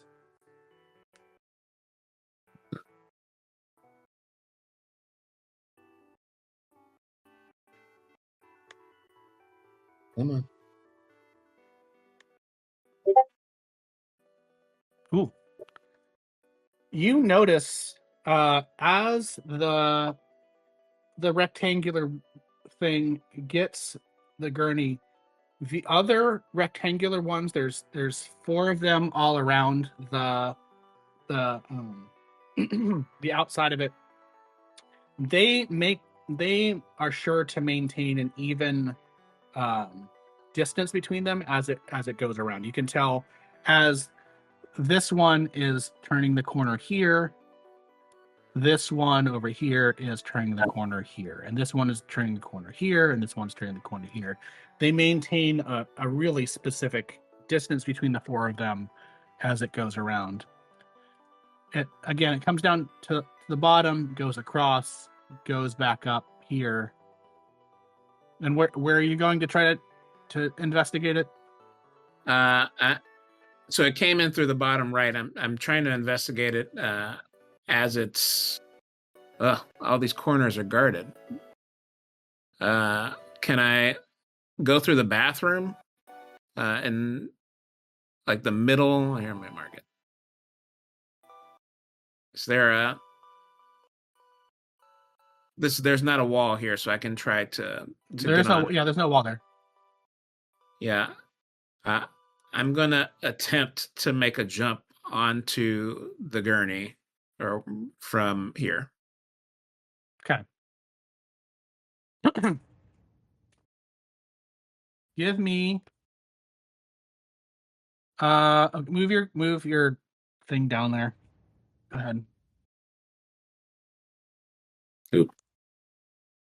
I'm just gonna move one here for visualization.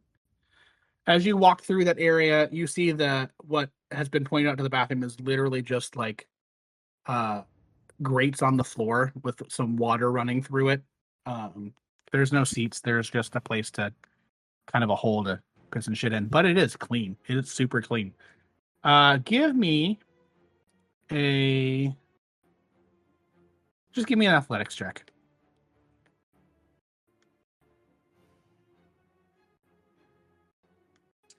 18. Good rolls tonight. Did you change the dice? How are having good rolls? I did not change your dice. I'm going to need you to roll as well a sheet. Should organize my notes better. Give me a D6 roll, please.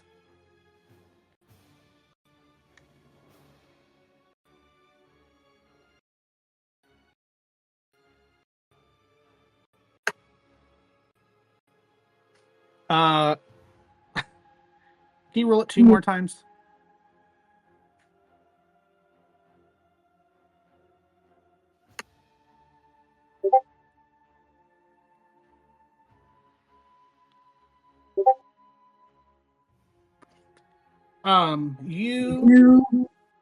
As you jump over the yellow line, it's like you're jumping into a wall. You see a flash of light up in front of you. It's like you hit a wall and you bounce back onto that toilet grate. You're knocked down, and as you hit the wall, your vision goes dark. You lay there as the gurney continues around, and you lay there, and for about a minute and a half, your vision is gone. As the light comes back in, you no longer see this thing pushing the gurney. It has disappeared through some door or some portal somewhere. You didn't hear any doors open or close, and you didn't hear, you realized as you were there was no sound of this machine pushing this gurney.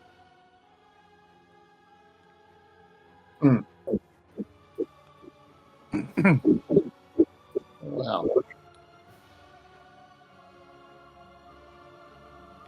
I make my way back to my feet and start to walk around examining the entire room,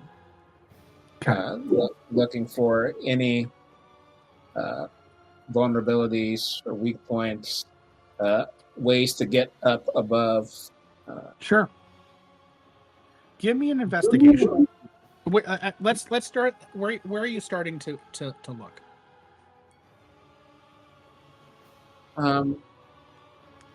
I'll stay here in the restroom for a bit. Okay.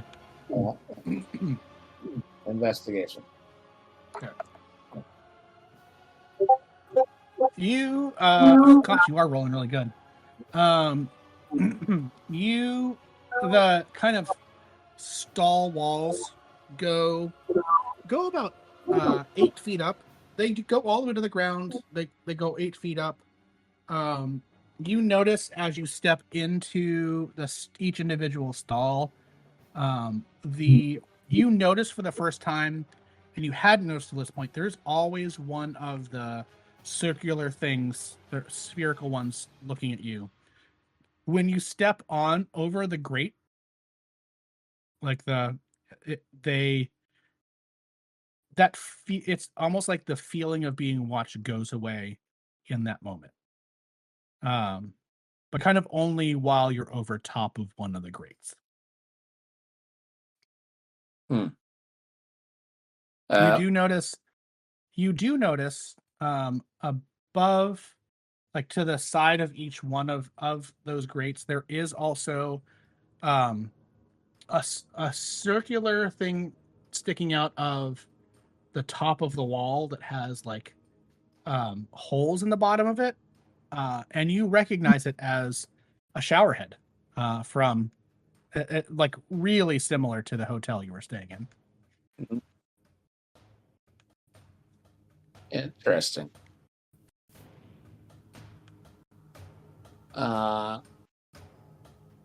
And as looking down into the grate, there's anything for me to see? You look down.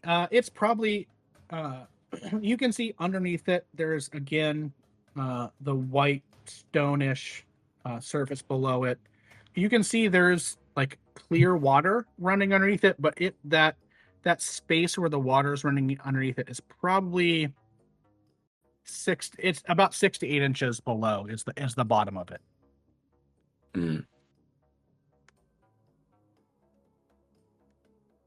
How wide is it?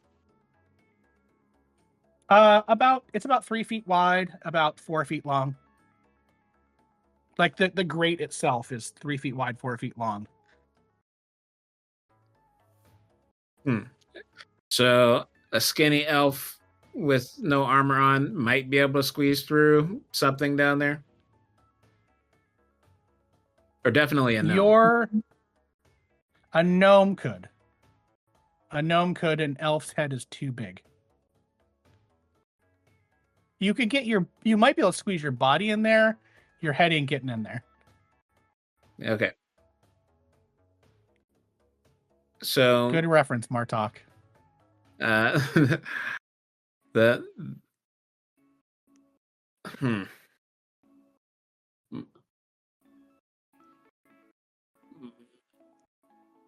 Did you explain earlier what this stuff to the north is?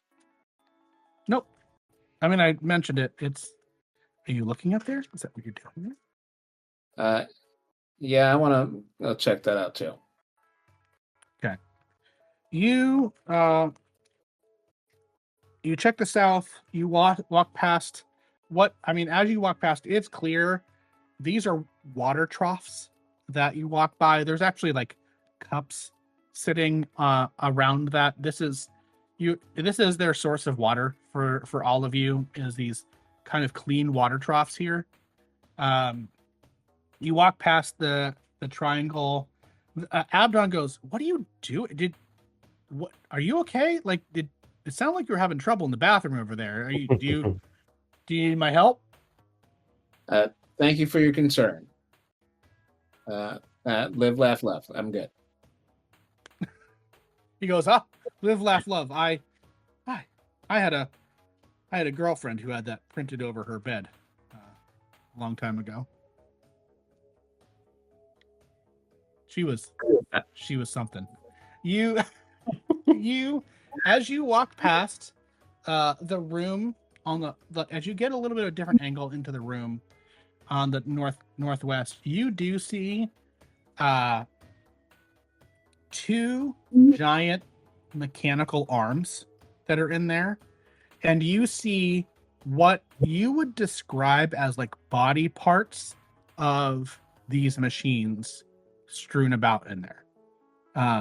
There are the arms are moving, and it's like they're picking up pieces of the body parts of these machine things and putting them together, and there's every once in a while there's like a spark or like a puff of smoke, and you also on the in there you see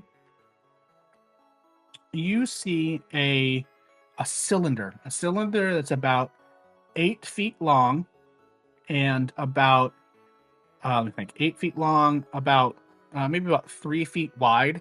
That is like it's a cylinder that's laying down over on. You can't I don't know, can you see my pointer even if you can't see behind it? Yeah. Like it's not on the map, but you see a cylinder about right there that's it's laying down about 8 feet long, about 3 feet wide. It's brass. You see glass in it, but inside the glass, all you see is like steam and smoke. You get over here though to the north side, and it is literally just chairs. There's nothing special about the chairs. They don't look particularly comfortable. They don't look particularly uncomfortable. They look like they might be stone, but when you get a closer look, they're just leather chairs. Josh is getting in trouble.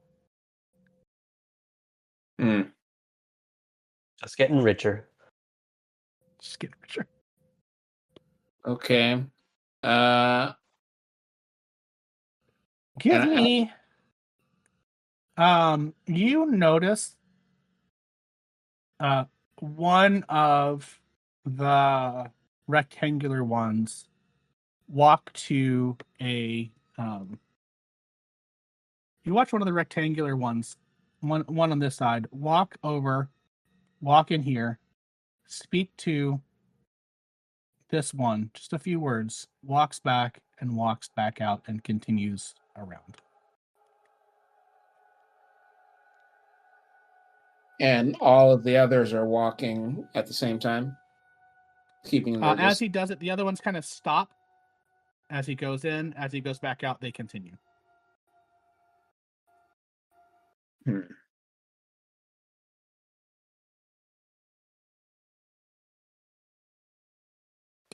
This is a tricky prison they've designed here. And up above, how far above me are the next level? The walkways. Yeah. The walkways are probably 20 feet up. Every once in a while, I mean, you've seen it happen maybe twice this whole time. One of the round ones will fly up, and another one will fly down to kind of replace it. Every once in a while, you've seen a couple of times. You've heard the movement of ones over here by what the guy said where the food was. One come down with why does it say champion? You can mark it that way. Okay. Every once in a while, you'll see one also fly down from there, fly back up with food, place the food in these bins here, and fly back up. Also, at this time, you start hearing like a weird chittering sound, and you recognize it as the sound of goblinoid. And you look over and see the goblins themselves have started to wake up. One of them stands up, and this one here in the middle stands up and starts like, you don't speak Goblin, right? No. Okay. You don't understand, but it starts speaking to the other ones and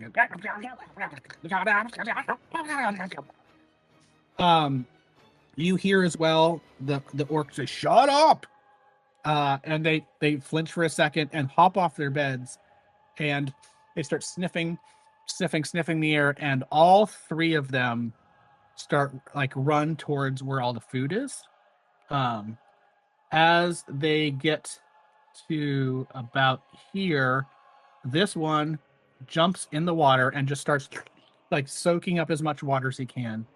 This one runs around, and this one tries to get behind it but steps over the line, and again is all of a sudden it starts grabbing its ears, and it starts and it starts just like louder and louder, and it starts like sticking its finger in its ear, trying to almost like it's trying to get something out. The other one, it totally ignores it and just starts continues to run toward the food.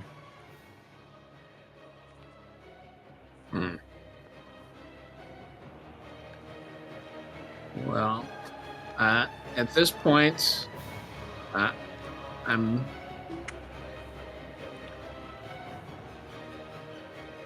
feeling stuck in here. So I think I need to make sure I've eaten so I can get some energy, and also I want to. Is this so round one down here on the ground? Yes. So I'm coming over to get food, but I'm also getting close to it to see if I can touch it without creating any problem. Okay. So you grab some food, you sit and eat, and you touch it, and when you touch it, it just goes, no. Does it move? Does not move. Okay. I finished eating, and then I put my hand on top of the round one again. You do it. It turns towards you. It just goes, no. Does it move so I'm not holding it anymore? Nope.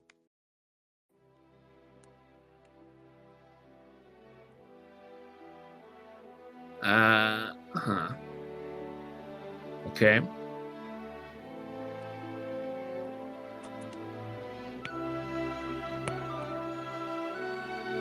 I think I need to talk to the center pyramid guy again. Okay. So I walk over and I ask it, how long are you holding me here for? As you walk up to it, you see it is, it has three sides. There's two sides kind of pointed this way, and you hear, I don't know, you can't see that. That's the wrong thing. Pointed this way to the northeast at the goblins, just being like, no, you drink the water. You do not go in the water. You drink the water. You do not bathe in the drinking water. That is illogical. You drink the water. Hey, you do not pull up on the tiles. Stop picking at the tiles. You go get. Stop that. And there's the one that's pointed towards you. Says, yes. More questions? I didn't get your name. What do I call you? I am. You can call me Tridron. Tridron. How long is my sentence? Your sentence is until you are released. How often does one get released from this prison? He doesn't say I'm saying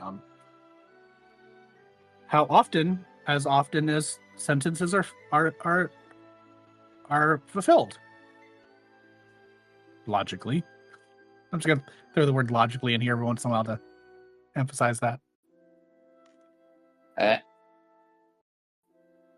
How does the release process work? The release process works by, and he points with one of his arms to the southeast, and says the release happens when the iris opens and a name is communicated through to us to release a prisoner.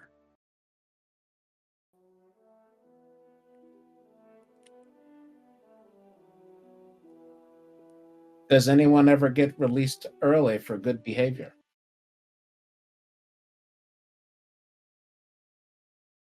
Why they are released is not up to us. We are told to either release or not release. Then we release, or we keep you.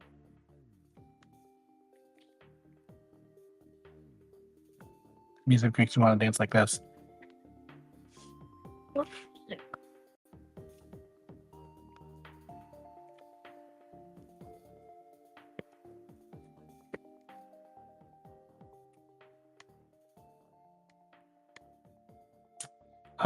As this is happening, the rectangular ones have continued their path around. Give me a perception roll.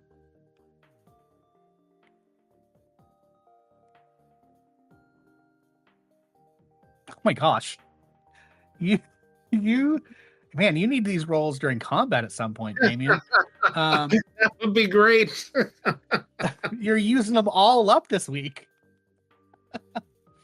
One of the rectangular ones walks in and has two of those lances and comes in and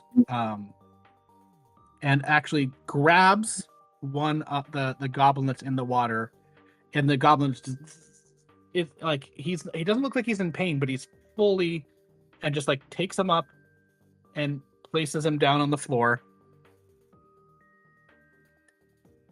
there, and just points at it, points at the water, says, "This is for drinking," and points down at the where the bathrooms are and says, "That is for washing. Do not wash in the drink. Do not drink in the wash." And goes back out through here. And continues on. I was gonna try to catch a ride on him as he's walking out with my stealthy elf-like movements as he turned his back. Give me a stealth check.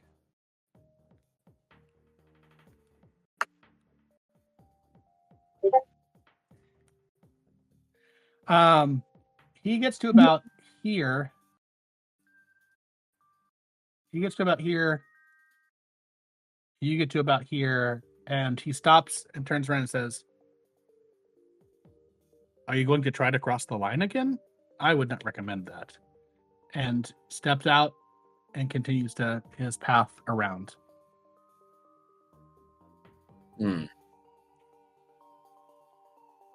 Okay.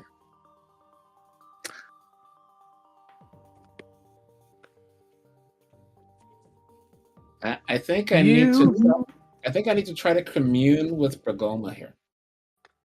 Okay. I heard one of the things I like to do. Okay. You go to commune with Bragolma. What does that look like when you do that? Well, I don't lay down to sleep, so I'm sitting up in a meditative state. Okay. While you're there, you are sitting there for a while. Give me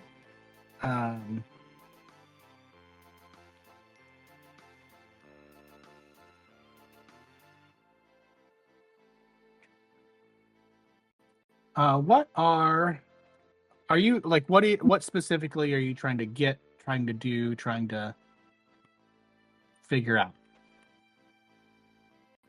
I need some insights to can either convince this creature in the center to open the portal. I don't even know if he has the power to open the portal.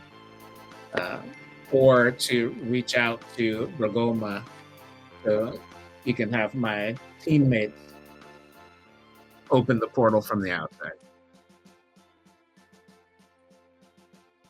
While you're meditating, the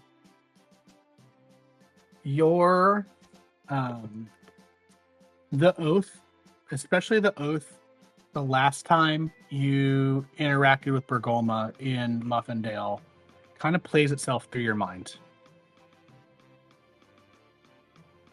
Remember what that was?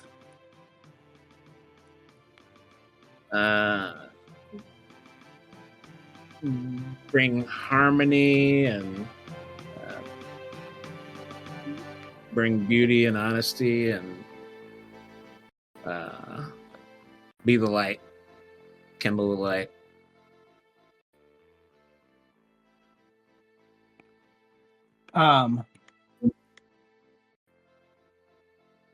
You remember? Give me just a wisdom, either a wisdom check or like religion. Give me a religion check or a wisdom, whatever you'd prefer.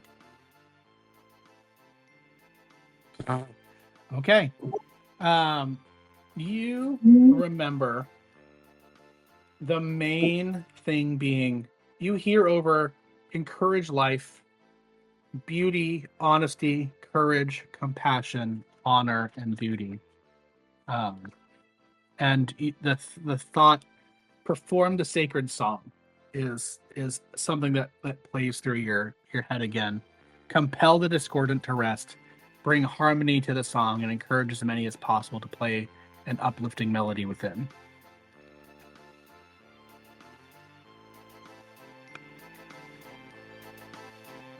Okay.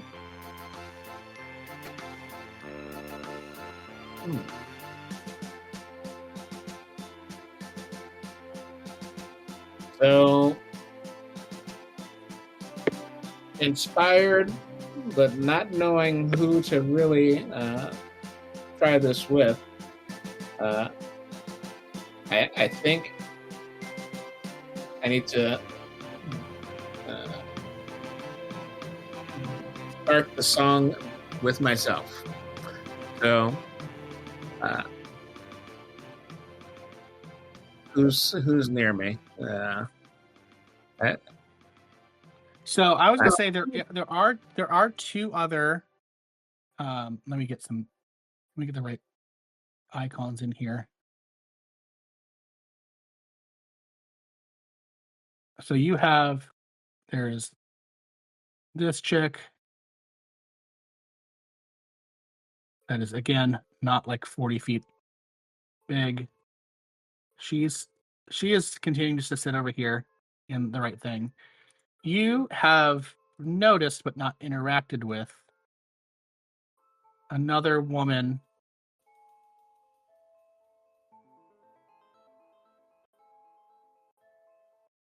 who lays on a bed there. And as you've gone around, there's kind of been another surly dude that looks weirdly like Henry Rollins, that has mostly kept his distance from you, but is keeping his eye on you fairly consistently.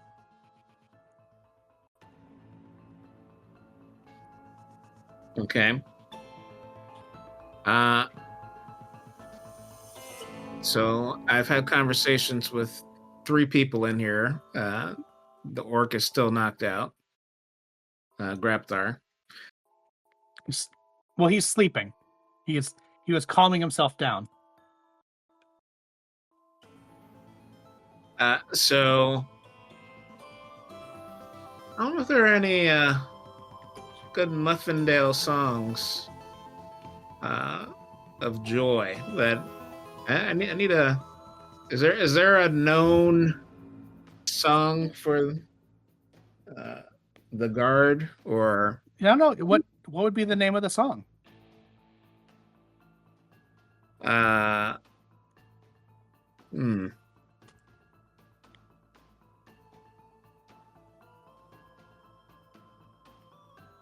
Sing Oh, us a God. song, Damien.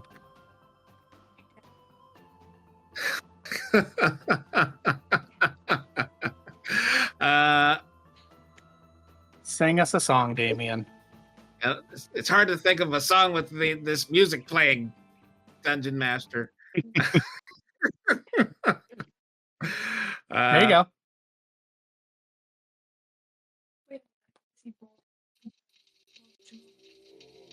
Love, exciting and new. Come aboard. We're expecting you. Love, oh. Soon we'll be making another run.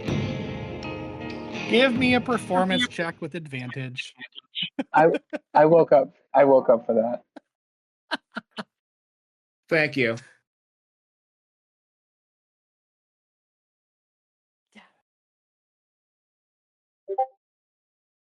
Gosh, you don't even need advantage. Screw that. You just rolled a natural 20. Where have these rolls been the entire rest of the time we've been playing?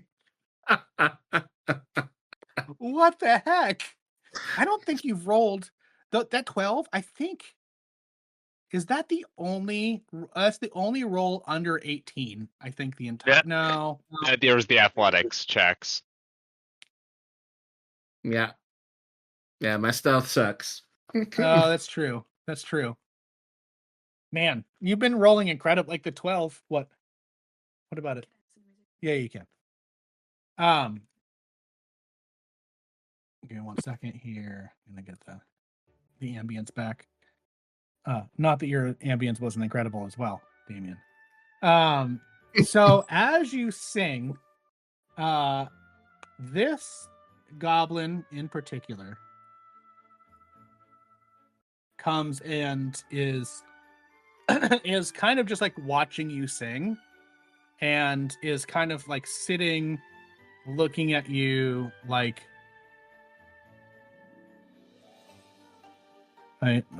Just to be, let's do this. That can work. That's not gonna work. Just like this. While you sing, it's the other dude over here. Do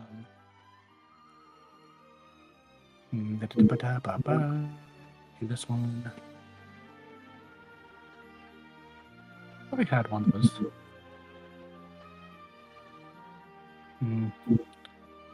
Thought I did, but maybe not. I do. It should be. He should be displayed there.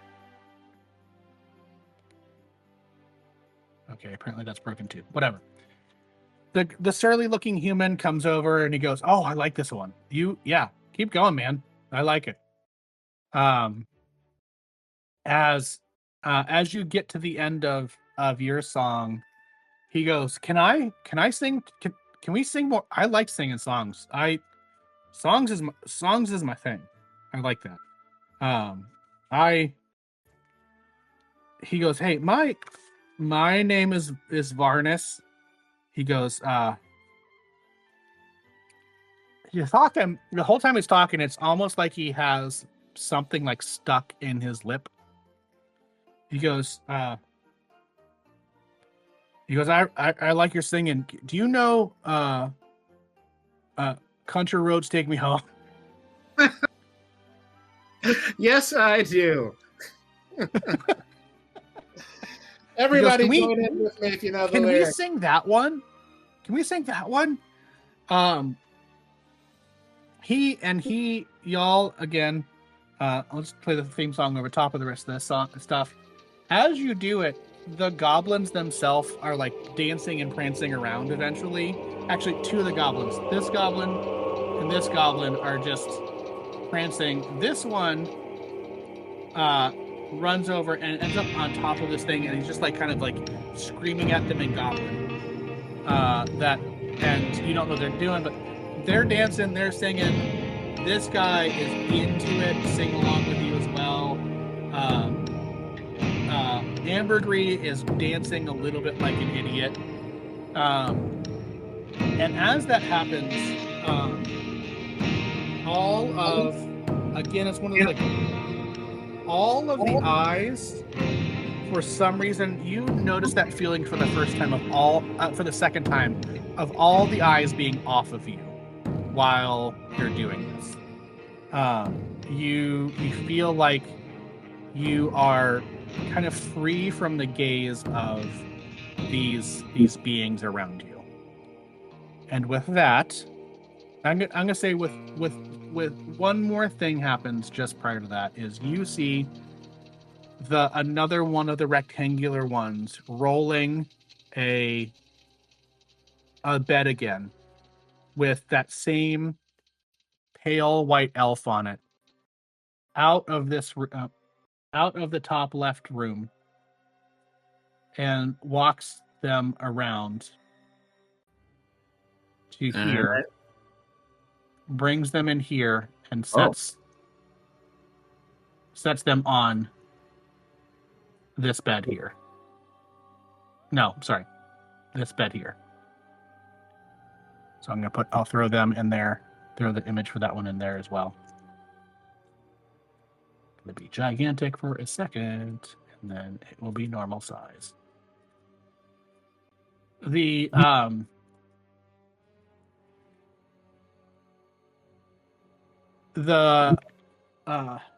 kind of ambiguous elf, although I mean, really, aren't all elves a little ambiguous?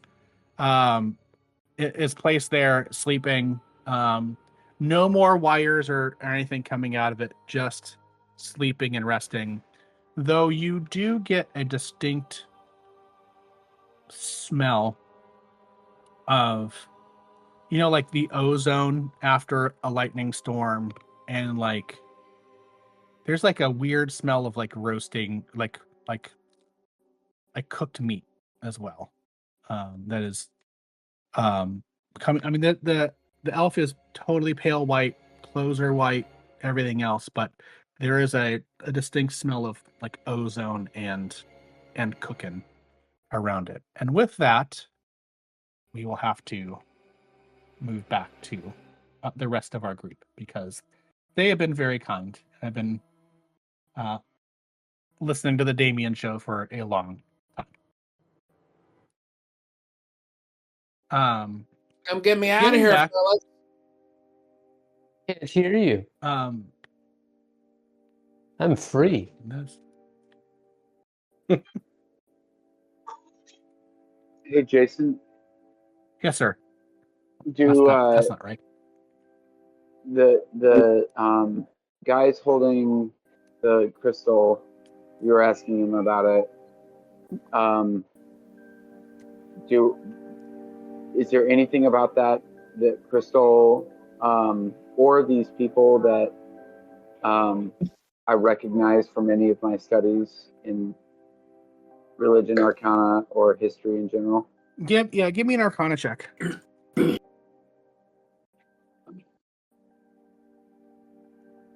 Sorry, I didn't do that.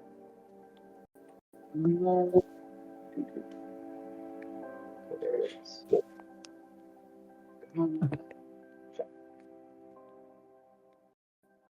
I don't roll like Damien, apparently. No, it is. It's. I mean, it's right.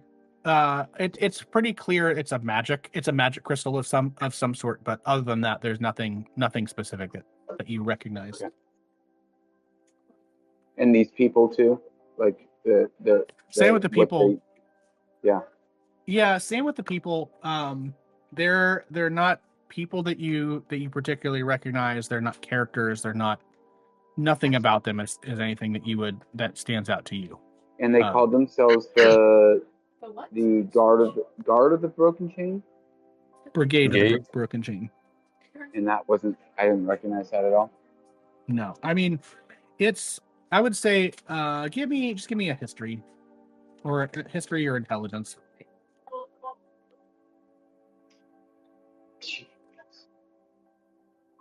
I mean, so you recognize it as like it's a group that, like, in general is opposed to slavery and kind of frees people, but You don't know much Okay. more beyond that. I just got a. Did I just get it? Is that a DM or that's in the actual chat?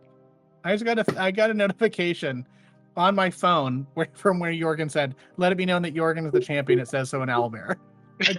I just got it on my phone. I'm going. It's hot in here. I'm opening.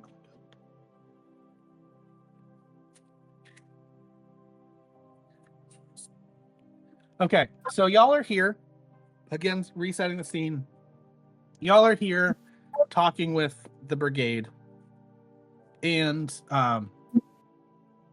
now trying to figure out kind of what's next. Now that you've realized they've told you now that the Dambor as well as Ambergris are both in this crystal, whatever that means. The dwarf has run back up, has brought a child back, the child back that they had captured, has brought back a hobgoblin head, tossed it on the ground, and said, "I also found this," and holds up a piece of paper. I'm gonna ask the woman behind me. How do we get people out of the crystal? She says, honestly, that's a specialty. The reality of that specialty is we could either take the lot of you back to Bertahalt. I think there may be somebody else, and she looks to Arathan, and she says, is it possible that where did I put that? She said, is it possible that your friend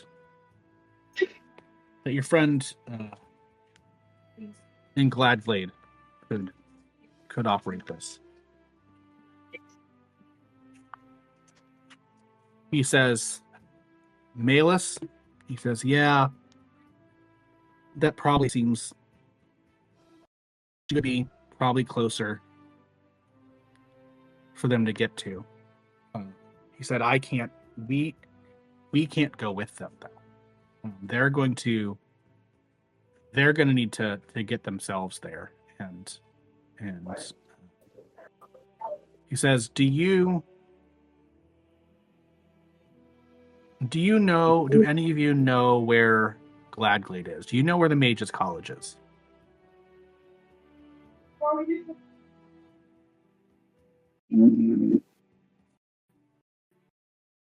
Nope. I think we do. Said, I think I've seen it on a map. North of Muffindale, north of Heroes Vale, a place called Gladglade. The Mages College is there. That's where the guy was that I was supposed to meet, right?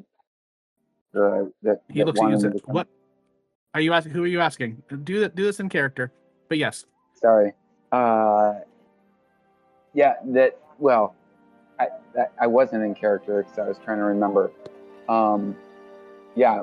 Yes. I'm aware of where that is. He says, he says, here, let me, what, he turns to the dwarf again and says, what is it that you have there? And he goes, I don't know, it's a letter, and it's not written in Goblin. He goes, here, you might want to see this. He hands it to Arathan. Arathan reads it, says, he goes, oh, it seems like this goblin raid was not just goblins raiding. It seems like someone put it up to, and turns to you, Martok, and you get the letter, and it says, well, I'm gonna put it in the chat. You can read it out loud.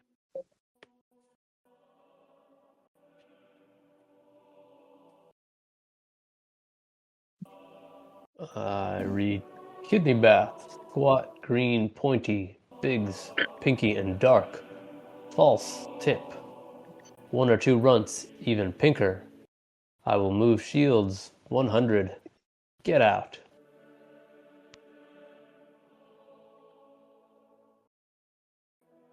So does this mean anything to any of you?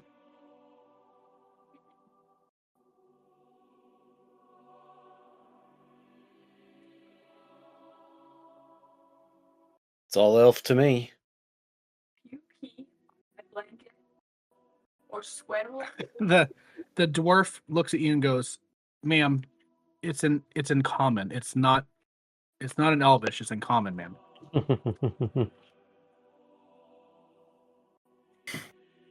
Is this a code? He goes, "I mean, Kidneybath.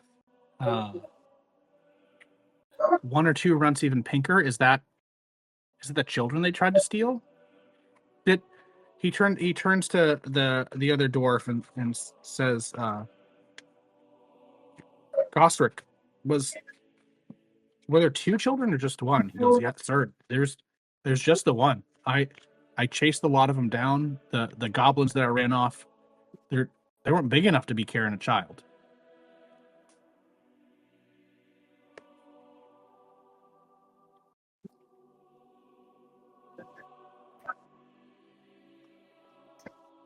Who is the note supposed to go to? He says the captain, the hobgoblin captain, had it on him. When I searched his body, I found 10 gold. I found his weapons that I left. I found his head, and I found this note.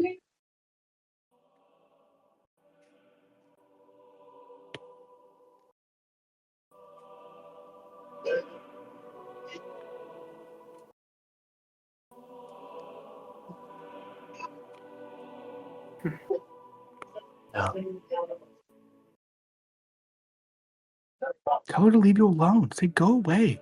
Stop bothering me, wife." If Oh, okay. this is more of a kind of point of order on the question on how to do this, Jason, but would... Was that again? I can't hear you. Sorry, this is more of a question on how this works in this context.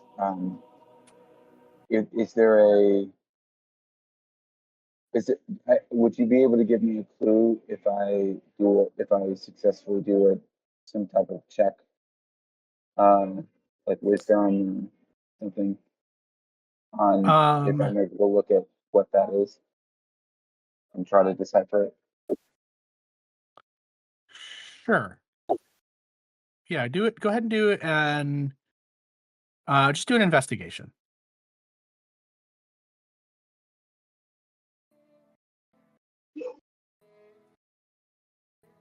Son of a bitch.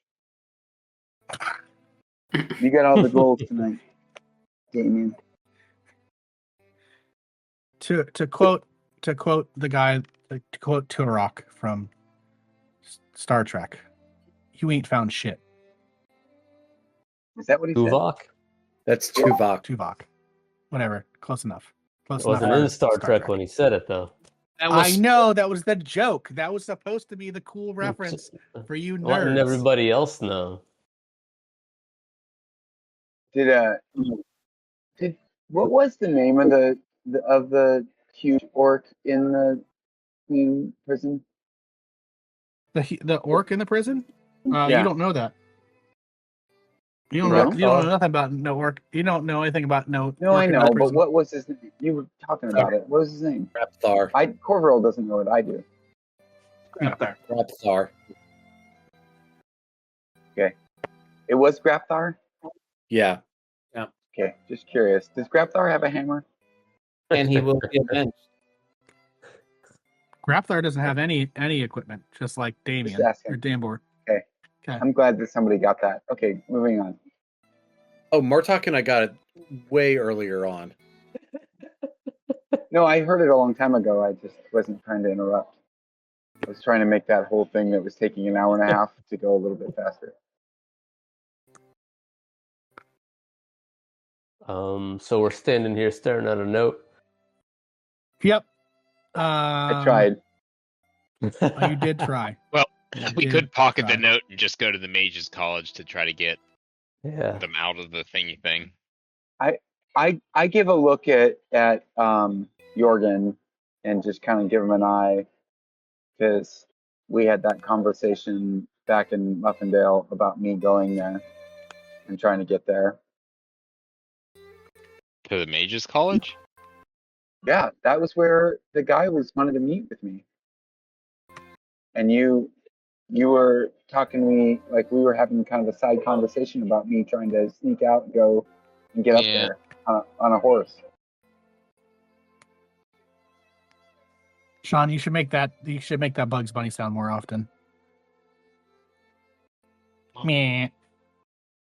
It must have been weird because I went, yeah. Yeah. Anyway. As Corvorel's looking at it, somebody else give me a perception roll.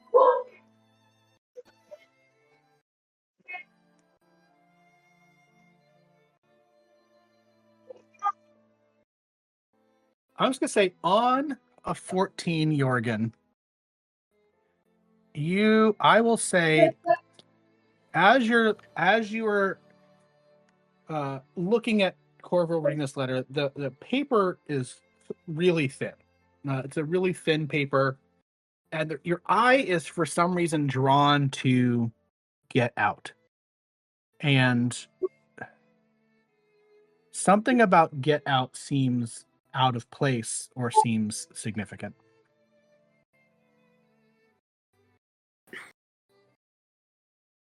The words "get out" seem significant.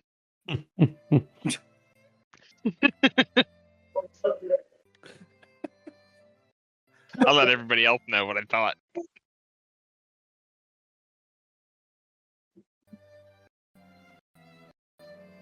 Does it seem like maybe they were targeting people specifically?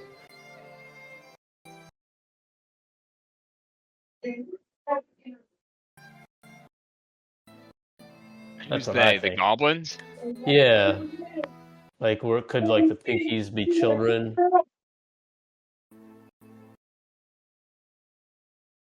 Or the Runts? I mean, so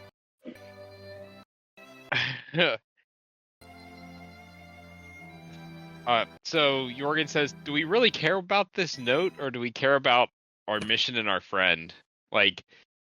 Who knows what these goblins are doing? That's not our problem. I agree. This might make sense later with the right eyes. But right now we know that there's a problem that we can solve. Now, is everything still on fire? Are we watching the town burn as we look at this There note? is absolutely stuff still on fire.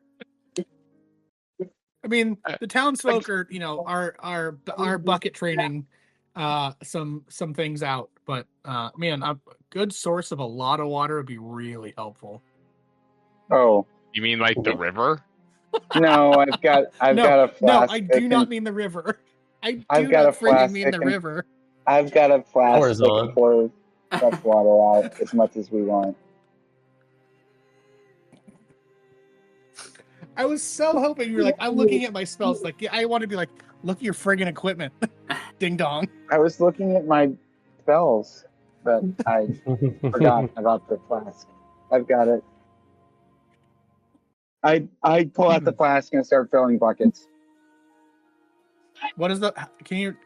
I don't remember how I wrote the flask. Can you read it? Does it have the details on it? Okay, hold on.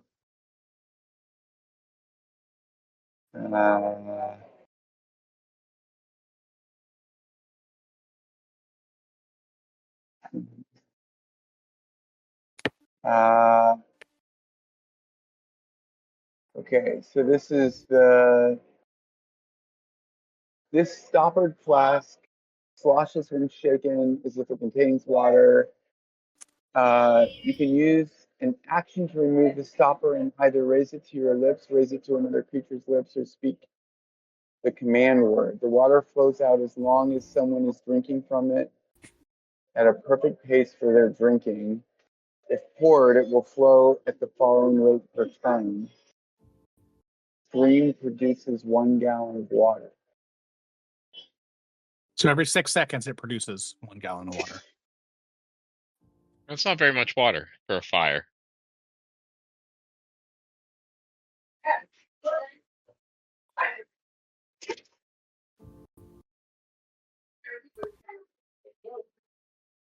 There is a deal where you can summon Muriel, the guardian of the spring, with her decanter by opening the decanter, expressing thirst for Muriel's presence, and pouring out fresh water onto the ground. Once summoned, she will stay present for up to 24 hours. She can only be summoned one time, after which the decanter loses the ability, but maintains its ability as a magical source of potable water.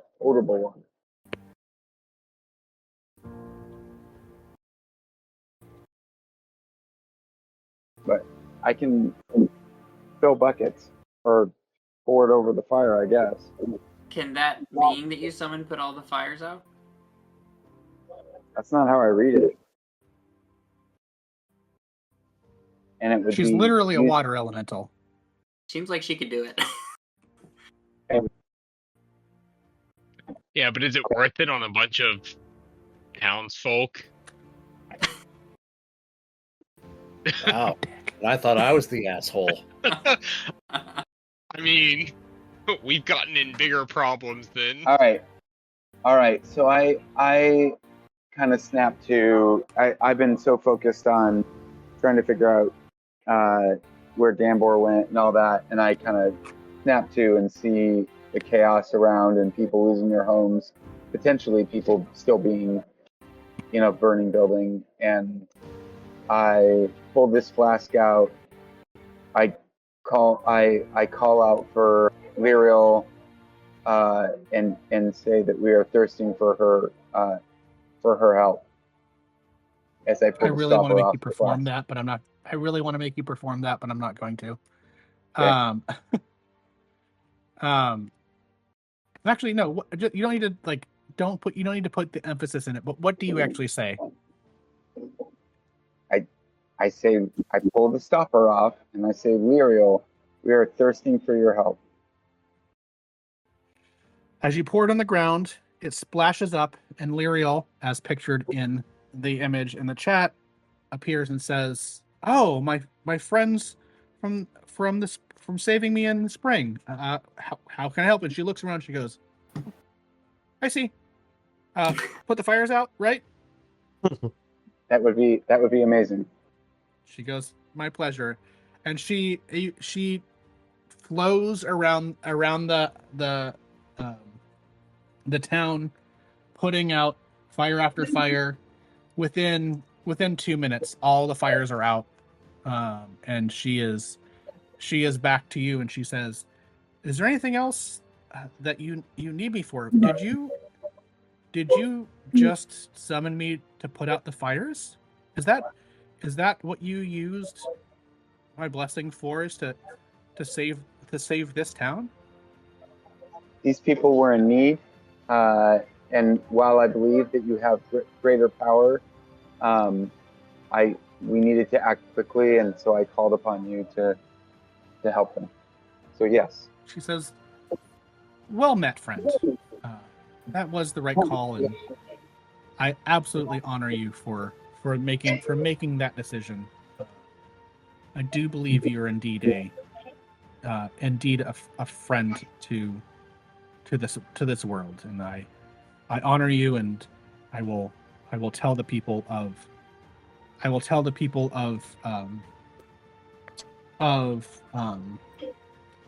Salisbury Dawn of your heroism here as well, and tell them to tell the people of Jewel Run not to get out a lot. What is your name again?" I'm Corporal, the Jewelry Guard. Corporal from the Jewelry Guard. She says, I've heard of you recently. Are you the Bragolma Squadron? Yes, we are. I have heard my people in Salisbury Dawn speaking of you. They said that the guard had told them that you had been lost and that you had been sent on a task, that you had been lost to a goblin raid. There was. That was I fast. assure you that we are alive and well. She goes, that is strange. Should I still tell them of your heroism, or should I keep that to myself? I think that should be kept to herself. Can I hear all this? Yes, absolutely.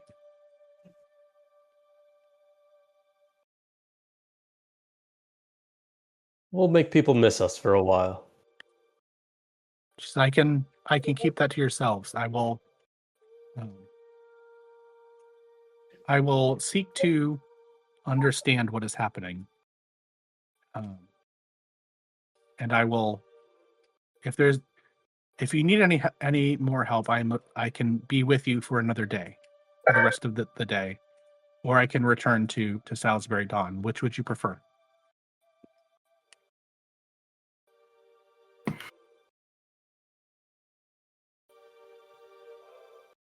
I'm looking around at the other guys. Oh, just stay with us. Who knows what's going to happen? Yeah.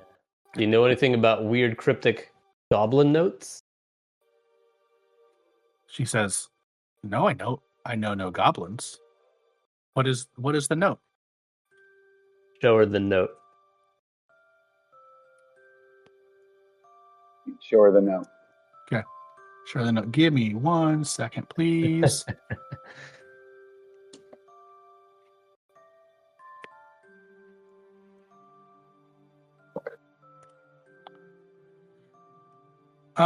You show her the note.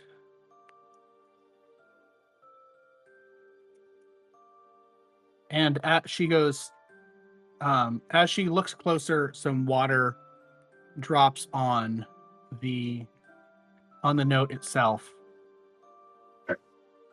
Where'd that go?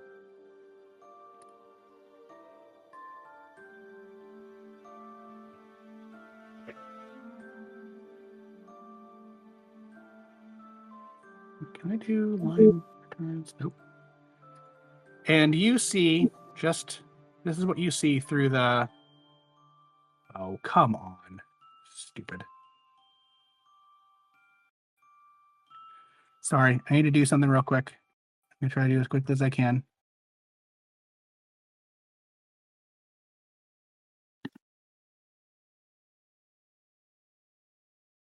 I'm putting something in the chat.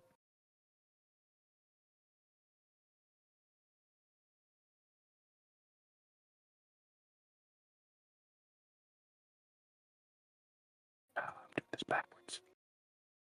Do this one at a time.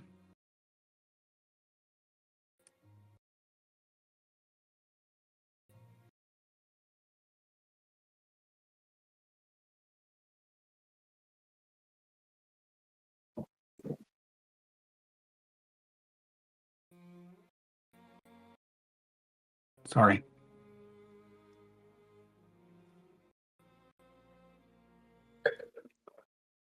This is called improv. Sometimes it's great. Sometimes it's not. Yes, and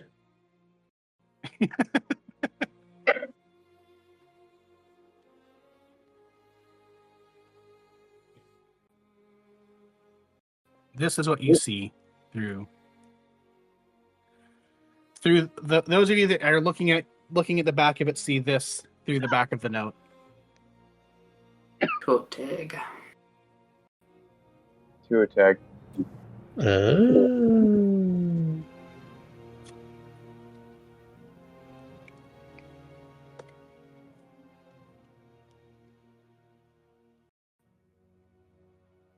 What? Communicate to each other, please.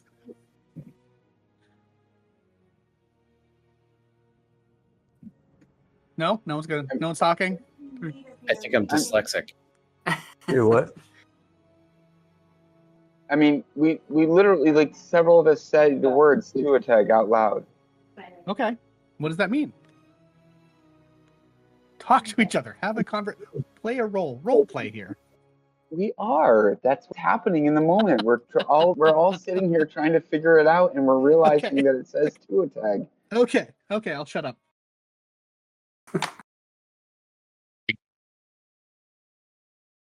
The word, guys, the it's like it's signed by Tuateg.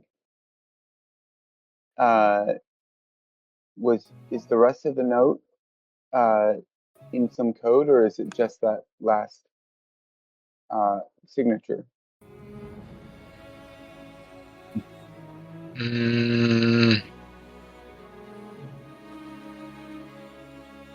There's certain letters that are capitalized. What is it? What do you think that means?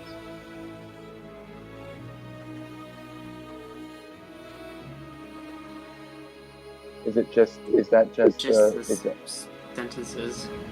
The beginning of or not sentences? sentences, but Yeah, the first letter of the sentences.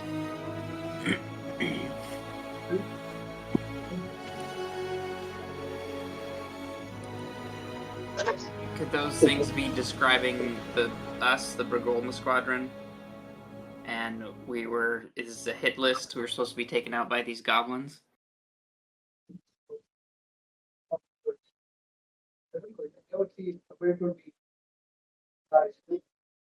Can you copy and paste the real note, the front ways note?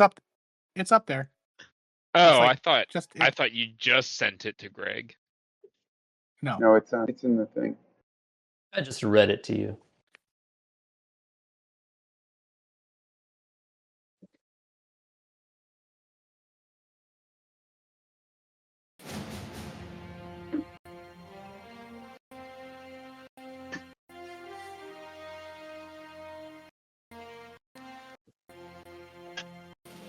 So it could be that they were. There's 6 descriptors plus 1 or 2 runs. So that could be the 6 of us, and then they're supposed to take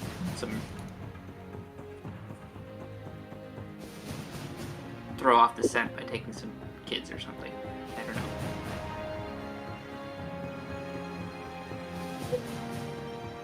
Yeah, I mean, Dark could be me. Mm-hmm.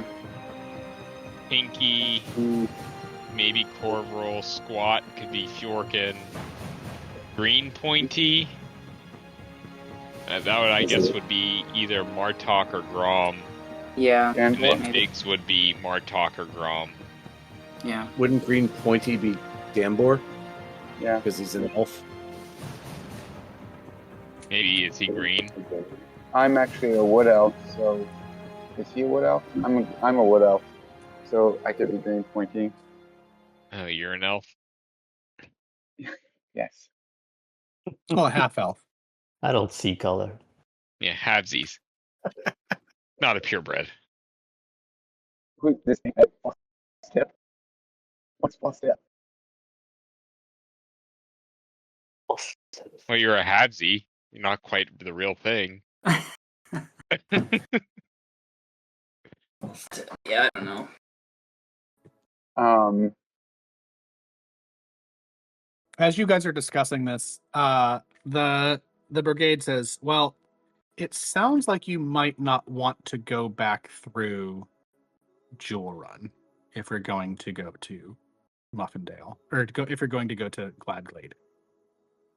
Sounds like whatever's going there, you are presumed missing or dead, and this note, it sounds like, came from your new captain. Is that right?"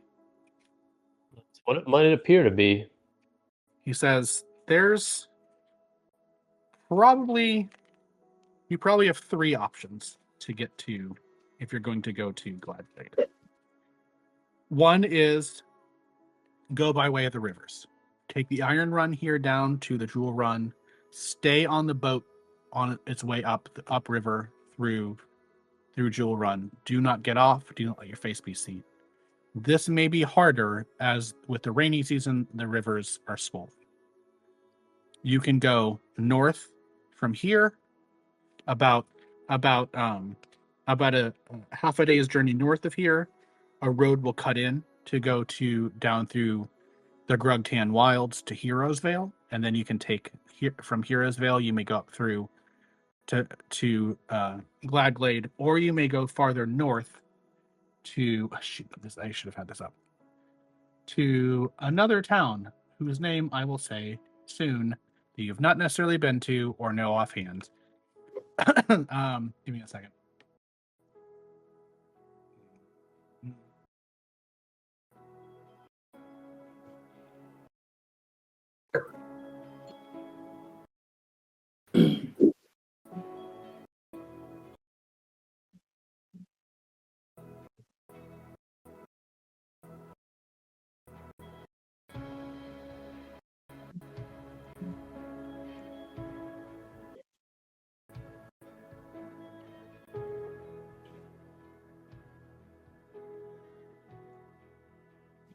While you're figuring that out, I'm gonna go search the hole. I was gonna say you can go north to North Forkland, and take the road from there directly into Gladglade. Though, despite the name of the Grugtan's Wilds being the Grugtan Wilds, there's at least a road there. The road through the wilds from North Forkland is far more, let's say, wild than that route. If you're trying to stay unnoticed, that may be your best option, though. Can we Was that kind of two motion options or three? River, there's three? Grugtan Wilds to Heroes Vale, or the farther north one that is far more wild. Can we kind of I try to get everybody to kind of huddle, and like I move towards Martok and try to pull people in so that we're able to kind of have a more private conversation among us. Yeah. I say, all right, we'll have to talk about it, and we excuse ourselves. He says he's still holding the gem. He goes, "I'm going to need to know what your plan is. You can have your conversation. I need to know what your plan is before I hand you this gem." Understood. Good. So,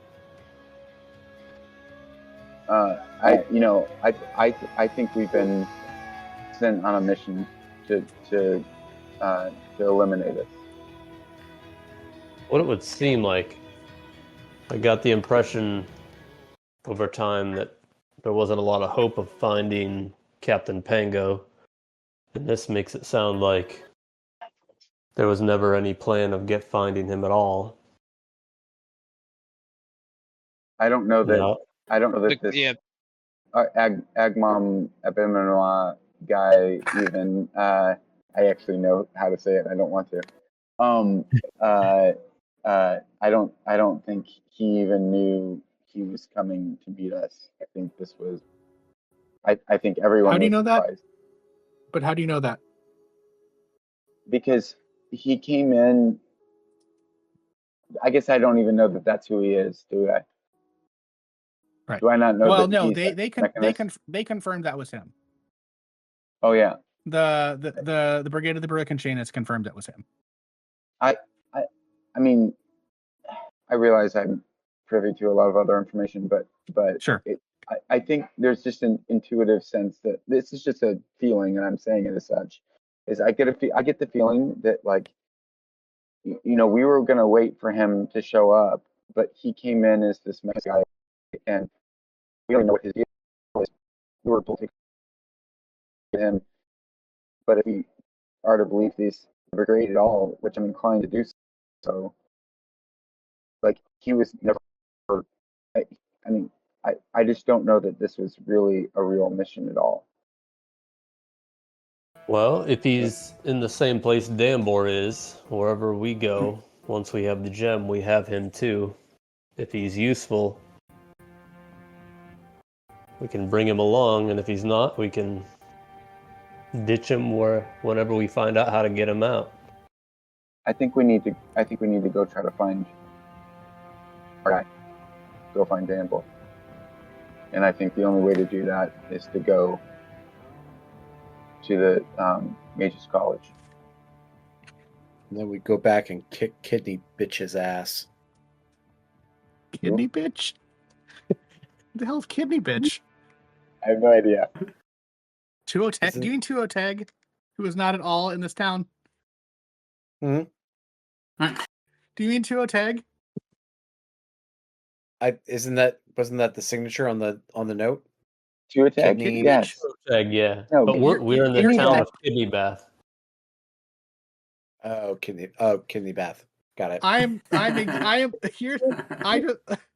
leaving that. I'm believing that was how things just got said in character. That Fjorkin is here is like, wait, the town's called Kidneybath? That's what happened. Oh man. So are we agreed that we're going to the Mages College? We Yeah. just need to decide which path route? we're taking. I vote I'm that not we a go fan back. of going over the river, but if we've got Muriel to help us, that makes me feel Muriel. a little bit better. Sure. Yeah, but That only a makes day. It makes me feel a little better. Otherwise, I'd choose the second option. Is she part of our little thing, or is she hanging out someplace, Jason? Yeah, I mean, if you invite her in. I invite her over and I turn to her and I say, would you have the power to aid us through heavily wet lands and near the river? Is that something that you'd help us traverse? To get you from here to Heroes Vale or to Gladglade via the river? Yes. She considers it. She says, my powers are that of a strong spring. While I am an elemental of water, the variety that I am is generally soaking and filling and watering. The flowing that my waters do are gurgles and burbles over rocks. I help for a day to guard you from the effects of the water. That will get you to the mouth of the Jewel Run into the Iron Run River. I will not be able to help you in your journey up the flows of the Jewel Run River. Yep. Thank you. We're deeply appreciative of your Hear service how to long us of a today. journey it would have been otherwise? She says comparison. in the dry season at the end of summer, she says, what I know from my nymph cousins is that the journey would be during the dry season by water going upstream is about a 3 to 4 day journey. Fighting against the strong current of the rainy season, you're looking at a lot more resistance. You're looking at a lot more power that you need to pull. Some riverboats may not even be able to make it against that current at this time. I believe we should. It's possible. I believe that we should But make it's- our way. Thank you. I believe that we should make our way through the wilds to Heroesville on the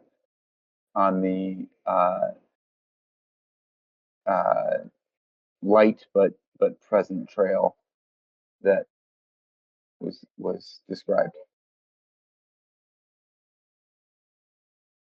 Any other thoughts? I agree. The third option is further north than the Grugtan Wilds. Yes. It's further north. Are you asking? Who are you asking? I'm asking. Oh, they're over there. Well, I'm asking the party if they remember. Through North Forkland. I believe that's And- what he said. But the road is next to non-existent. And there's more of a road through the Grugtan Wilds. Correct. We know from previous conversations with others when we were in Heroes Vale, if I recall, the Gruntan Wilds has some dangers, but I don't think we're going to avoid danger on this journey. Give me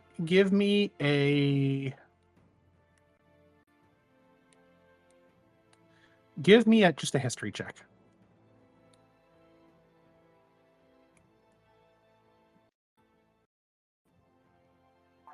+4.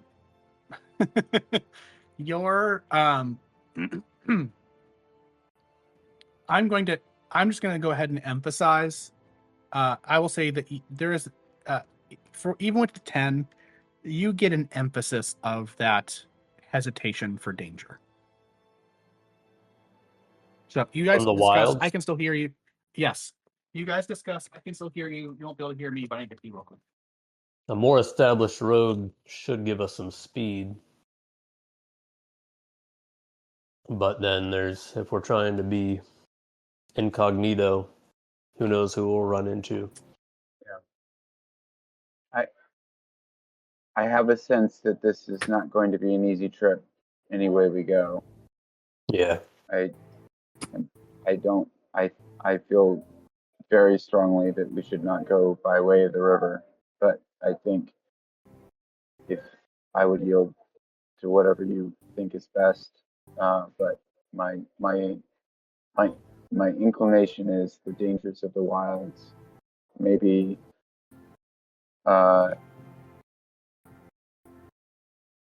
I think what I'm concerned about is our desire to remain incognito. Do you guys recall the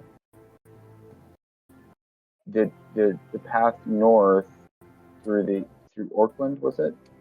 Is that North Forkland? Yeah. Does that also take us through Heroes Vale? It does not. I think it goes above. It does not. There you go. That may, now that I consider it, that may be wiser. As if we go through Heroes Vale, we're sure to be seen and known on this journey, and potentially we can avoid detection. I think the further north we stay, the better. Okay. Given what we think this note means. Okay. I've changed my mind. I vote the third option. Grom does too. Oh, very well. Greg wants to clarify for Martok's sake which option? Like the longer norther route, more danger? Taking the long way around. Didn't get a sense for how they were comparatively in their length, but it is the furthest north. Okay, yeah. Not necessarily more danger. More unknown. Less road. To the clear path. Yeah. Okay. I'm for it. Jorgen? It doesn't matter to me. I have no opinions. I don't care. Just here to look pretty. I am good at that. Martok? So we... I said, Martok, do you want to give our answer? Yeah, so I turn to the brigade people and say, we're going north. Said very well. And your plan is to When you get to Gladglade, you are to find Malus Korvik. Say it back to me. Malus Korvik. Find Malus Korvik when we get to Gladglade. It's Korvik with a Q. She's really particular about that. Korvik. Corvette. Abel Corvik. Corval? Malus Korvik. Korvik. Warvik. Warvik. Nikolaj. Nikolaj. No, it's Nikolaj. Nicaragua. Is she like sensitive about her name? Will there be a I test? would just, he goes, as a matter of fact, here, he goes, because again, this guy is the guy that's inserting like a bunch of extra consonants, everything. He goes, here, you say it. And Celis, the rogue, she goes, Malus Warvik. Malus Warvik. Warvik. Korvik. It helps if you stick your lips way out. He's Warvik. It really helps. Warvik. She does very well. Anyway, I want to see this part of the movie where Warvik. where before we Mark go, Corvette. the lady behind me, who's probably not behind me anymore, Sure. I'm going to explain to her that all about my father, and he may be coming after me, and he's involved in the slave trade, and I may need her help later. You tell her all of that. She goes, your own father, eh? You're giving him up. Okay. We will take it back to the rest of the brigade, and we'll address that. She goes, I'm glad to see you. I'm glad to see how well you're doing, considering where you've come from and the family, the father in particular that you've had. I think here's the reality: is if they think you're dead, they're not coming for you. Yeah, but they that think that I'm dead isn't my father. They're two different groups of people. Who are the two different groups again? Tuateg and my I'm father. asking. This is the correct. That sounds right, but does it not seem to reason that Tuateg is working with your father? I don't know. Okay. Well, I will take that knowledge back to the rest of the brigade. If you are ever back in Broderholt and you're in need of aid, you know where to find us. Meanwhile, the Broderholt? Broderholt, yes. I kind of just slide up next to the knight hornhead guy and say, and just kind of don't look at him. I just kind of look off and just kind of say, I thought he killed my friend. I thought he killed my friend. Are we good? He says, we are good. I believe when you get to Gladglade, you will find that from finding the gem and finding the end of one of the extradition arrows, I believe that he is probably there. There's no gore. There's no body parts. I believe he is also in the prison. And I believe if he is calm the way I believe they are in the prison, he will understand as well when he interacts with your friend. I nod. So if and when I search the ditch, there's not going to be anything else I can find in it. No, there's nothing else. He says, though, you may find this useful, and he hands this to you, Jorgen, and says, If you hit somebody with this, they will also be sent into the prison. If any of you want to go in there and help your friend in the prison, you're able to do that as well. I turn back and look at him and say, would you recommend that? You'll be stuck in there as well as he is. You'll be freed from there the same time that he will. You could help him. You could be there with him, or you could continue to be out here and be with your party, with your squadron as they travel through the wilds too. Is he in Black Blade. danger? No, wait. You said if we touch people with it, they'll go into the prison. If we touch it, we can go into it. How is it that you're holding it and you're not? You know how arrows have tips? I'm not touching the tip. That's the tip there. The tip does it, and the arrow goes away as well. Is this a single-use Just the tip. arrowhead? Yes, it's a single-use arrowhead. Do you have an item already made in D&D Beyond, or am I supposed to type one in? No. Just type extradition arrow tip. Or let Joel or Josh go ahead. I said, is he in danger? Is he in danger? Yeah. You said we can go in and help him. I don't believe so, but I've also never been in the prison. Who made the prison?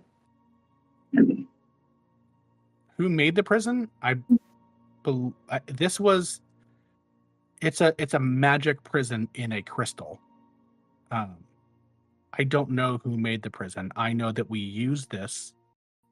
The Brigade of Broken Chains uses this to capture slavers to bring them to justice. The justice is not the prison itself. The prison is the holding cell. It's not really a prison. If you think of prisons versus jails, it's more of a jail than a prison. It's a way of safely and humanely transporting them to their sentence, to their justice. Okay.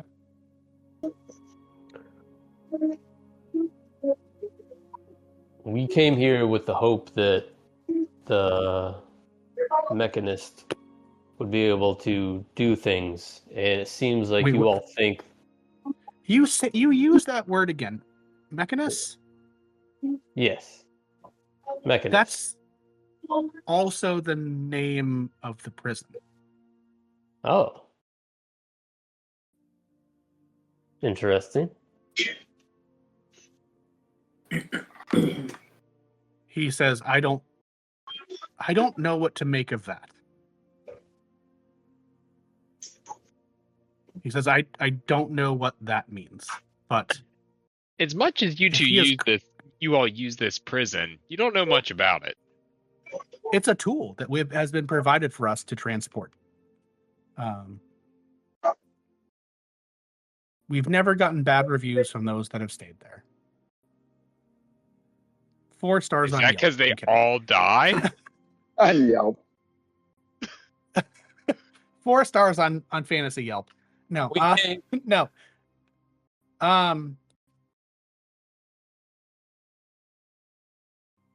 We've only had one resident of the gem that has died. That's good. Anyway, we came with the hopes that there would be somebody with skills who might be able to unearth somebody from a whole lot of rock, or even find them under that rock. You didn't seem impressed with Abernathy's. Is that his name? No, but I love it. Keep saying it wrong. It's my best. It's my favorite. Abdon Ambergris. Abdon. Abdomen. Abdon, like one of the judges from the Book of Judges. Ambergris. It's not spelled like, but pronounced like the stuff that whales produce that they use to make perfume. So you don't. Every time I talk about what he could do for us, you don't seem very impressed with Absinthe's credentials. But you think, are there? Do you or does somebody else have those skills? No, I mean, I'm a knight at best. She's a thief. She's a sneak. He makes guns. This one charges into battle and fights, and Raskin, if he's still alive, shoots things with his arrows. We can do lots of things, but our value is in battle, in capture, and in transportation of captives. We would love to help you, and if your true captain is anything like the squadron that he has trained, he is worth being saved. That's not something that any of us are able to help with, though somebody at the Mages College may be. I don't know. If the machinist has I know poached or stolen or bought other people's machines or ideas, do you know who he was buying them from? he buys them from those that have made it. He himself is from Boltoffstone and Denark. My understanding is that his parentage is from Solndorn in the far south. His wealth is from there. So I don't know if his abilities, his skills have come from his family, or how much of it came from him doing it himself or him obtaining it. But I do know that I've seen the man fail when his so-called technology fails. He is not able to repair things himself. He is not able to create these powers he has himself. He is dependent on others creating that value. They do the work and he claims ownership of it. No. Thank you. Yes, I hope you are able to find your captain well. He like I said, if he has trained a lot of you, I suspect he is a good captain. Is there anything else that you can tell us that would be helpful as we journey north through North Forkland and that route towards Wizards College, or towards He said, yeah, just keep your eyes on the trees. There's in this world that we have forgotten so much. There are more things hiding out there than we have any idea of. I know that's not practical. That's probably scarier than it is helpful.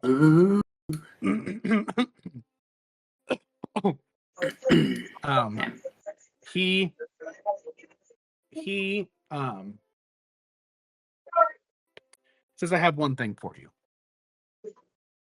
And he, to you, Grom, hands it's a coin. It's a little bit bigger than a normal gold-sized coin. On one side of it, it has a design that looks like a stylized version of the hobgoblin head that is kind of sitting at your feet. You flip it over, and on the other side of it, there is a picture of chains in a spiral, and halfway through the one arm of the spiral, they're broken in half.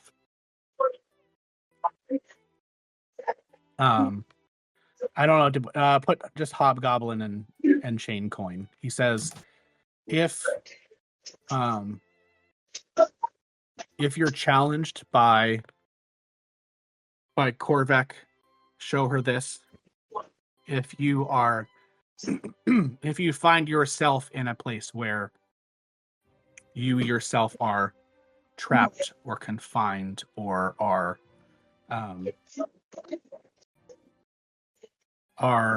yourself being taken captive.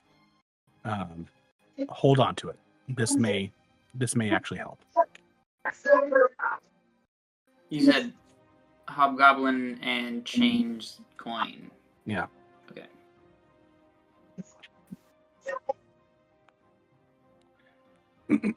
He says, "It is time for us to move on. You have your quest set out before you. Do you depart today with your wet friend over here?" It's just after breakfast. Yeah, but how many spells have you used, Orville? Oh, Like, do you have a lot of spell slots? Not a lot. we need a Because rest. we may want to Oh yeah, I took some hits. yeah. Yeah, but I think we may we want to should. leave tomorrow. I think we should. It's still morning. I think we have to. I don't think we have that kind of time. I'm with you, but I think we need to try to cover some ground. I don't think it's that dangerous for a while. Yeah, but the thing is, there isn't a rush other than getting him out of there, and they said he's not in danger in there. And so it's better to be prepared than risk not being prepared and then he never gets out, because if we have the jewel and we die, then Sure. he's in there forever. I hear you. I do feel a sense of urgency given that what we've learned about the plan for our demise, and I think the only advantage that we currently carry is that we're believed to be that this was successful, and I don't think that'll stay a secret for long. So the faster and farther we can get, the better. Hey, Corvoral, touch this tip. Wow. Overall, touch my tip. Is that what I?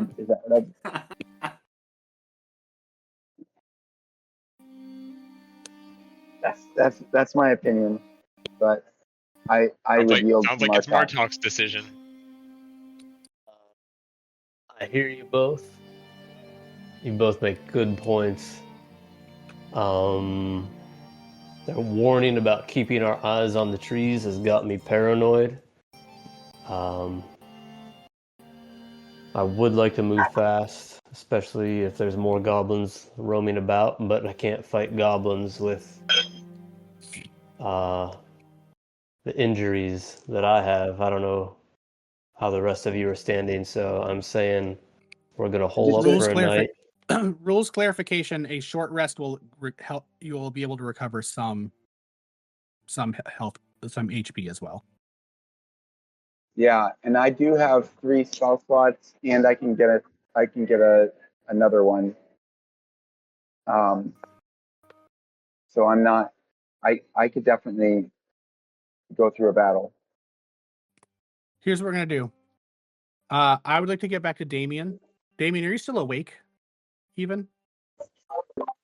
You're past my bedtime. Yeah, I'm Okay. getting to the point too where I've got to go. That's fair. Mm-hmm. Let's pause role playing real quick. Let's talk. Damien, you were out in October. 99%. Yeah. Okay, this may work out. Damien is in the pocket prison doing his pocket prison things, and the rest of you are not in the pocket prison. Damien, will you be super offended if we do a travel session without you here? Nope. Okay. I mean, you'll be with us in a crystal in Jorgen's pocket. Yep. And then that may mean for the rest of you, the next session, there may be a little bit more of the Damien show to play out how that goes. Okay. You could also set up a whole separate session for just Damien. One-on-one role playing is something I only do with my wife. Reasonable. He did it here in front of us. I don't know if that's better. What? I did what here in front of you? Okay. One-on-one role playing. You fucking talked to him for an hour and a half while we sat here and watched you. It's fair. That's fair. Okay. Okay. So the plan out of role playing, I do want to finish up your decision making process, but then what we'll do is obviously it's 11:20. We're going to cut it after y'all make a decision. I just need you to make a decision what you're planning on doing so I can plan for that decision. Can we do a short rest and if we need to even take some potions and stuff or be ready to and go for it, Marcotte? I'm just going to give you geography knowledge. You know there's towns north from here. Yeah, yes, there's goblins on the loose right now, but there are towns north of here, between here and North Forkland. There's other towns. And North Forkland itself is a non-small town. I don't think that the first part of this journey is the most dangerous or even close to it. So I think that we can make some distance. Like get to a town, just like does a short rest happen while we're just walking? Okay. No, a short rest is an hour of doing nothing. A long rest is 4 for the elves and 8 hours for everybody else of doing nothing. Okay. With some exceptions based on your class and some other things. But I'm proposing we take an hour. We take a short rest now, get our stuff together, and get on the road. Sounds good to me. That's reasonable, yeah. If there's another town, then eventually we gotta sleep somewhere. If we even want to be in that town. You might want to camp in there. Yeah, night's gonna happen sometime. Short rest. It's true. Sweet. Okay. So your plan is short rest, and then you're gonna start moving out, right? Yep. Great. I can plan for that. All right. We're gonna call it there. Damien, I enjoyed the one role play with you. Again, not as fun as other times I do it with someone else, but yeah. So we'll this is what happens when people do things and this party gets split. Is we gotta do split narration and we'll figure it out. That is what I'm ready for now that I wasn't ready for 19 sessions ago or whatever, 15 sessions ago when Joel wanted to do it. Yeah. So it's all right. You guys are great. Any questions? Let's schedule October now if we can. I know Damien, you are you're fully out for October, is that right? I've got a very small couple days here or there.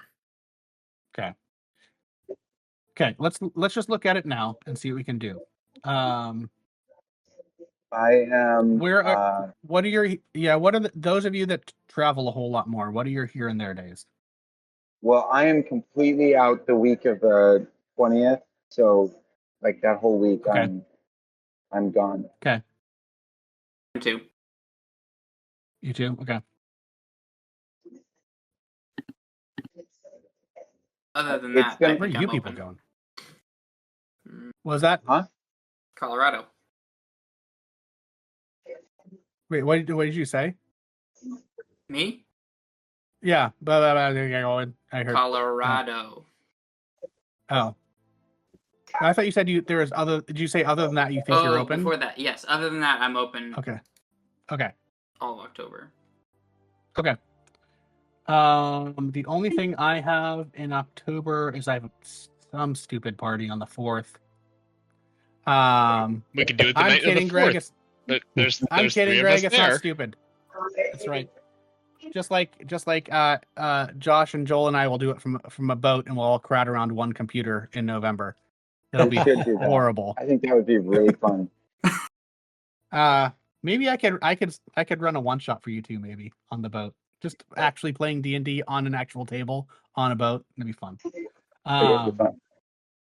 I'm looking at everything else. I think right now until my work trip gets scheduled, I think I'm open literally any day except for like the 10th or the 17th. But those are Fridays anyhow. So okay, let's just go through this. Cannot do the week of the 20th. I would like to give myself time. What does the week of the 13th, 15th, 16th, or 17th look like? Good for I me. can't- Not the 17th. Okay. Not the 13th. Damien, what are your days that are even remotely possible? None of those days until I've got a Saturday and a Sunday on the Okay. 18th and 19th, and then I've got the 29th and the 30th. Okay. Oh, Okay. wait, sorry, just the 29th. Just the 29th. Okay. Damien, I love you, but I think we're gonna not try to make it happen on the 29th. Yep. How does 13th, 14th, 15th work for, or 16th work for? Someone said that they can't do the 16th, right? I can't I do heard- the 13th. I no probably 13th? shouldn't. I shouldn't do the 16th because I have D&D the 17th, and if I did it 2 nights in Okay. a row, 14th or 15th? I should be able to do either. Same. Yeah, same. Okay, let's say the 14th then. Now, here's what I'm going to do. So you all have it on your calendars.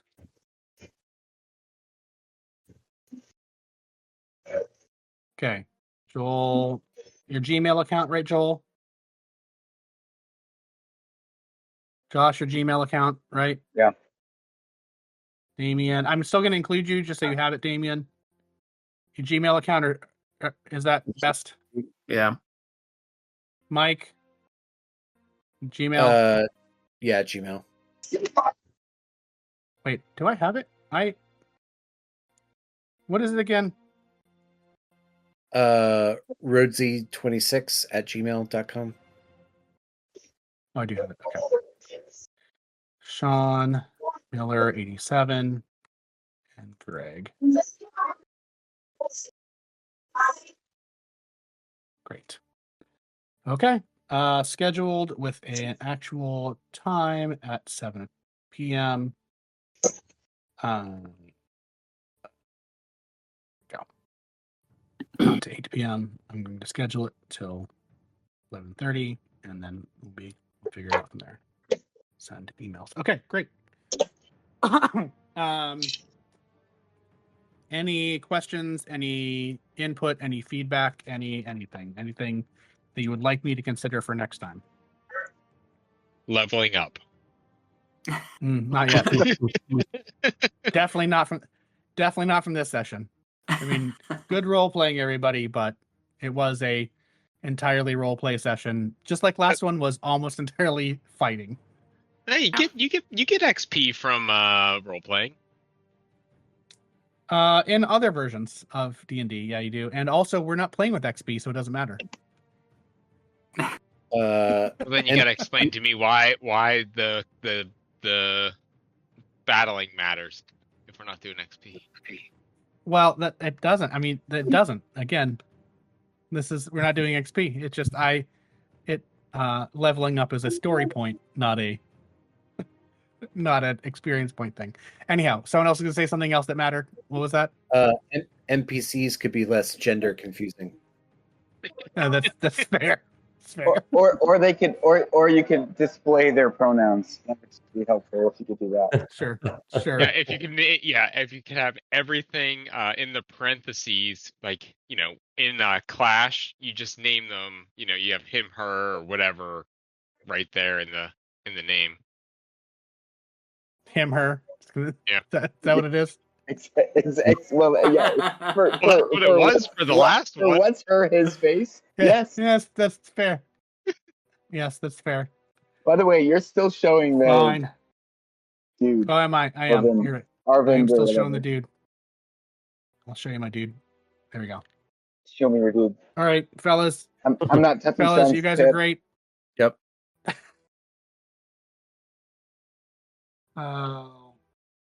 But it's just the tip. It's not the whole arrow. It's just the tip. It's fine. All right, I'm going All to right, bed. guys. I'll talk to y'all soon. Yep. Bye. Good See ya. night. Kisses.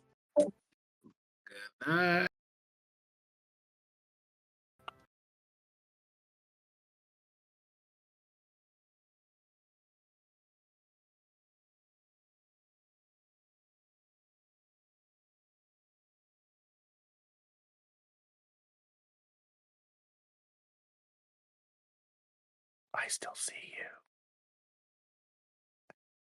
Could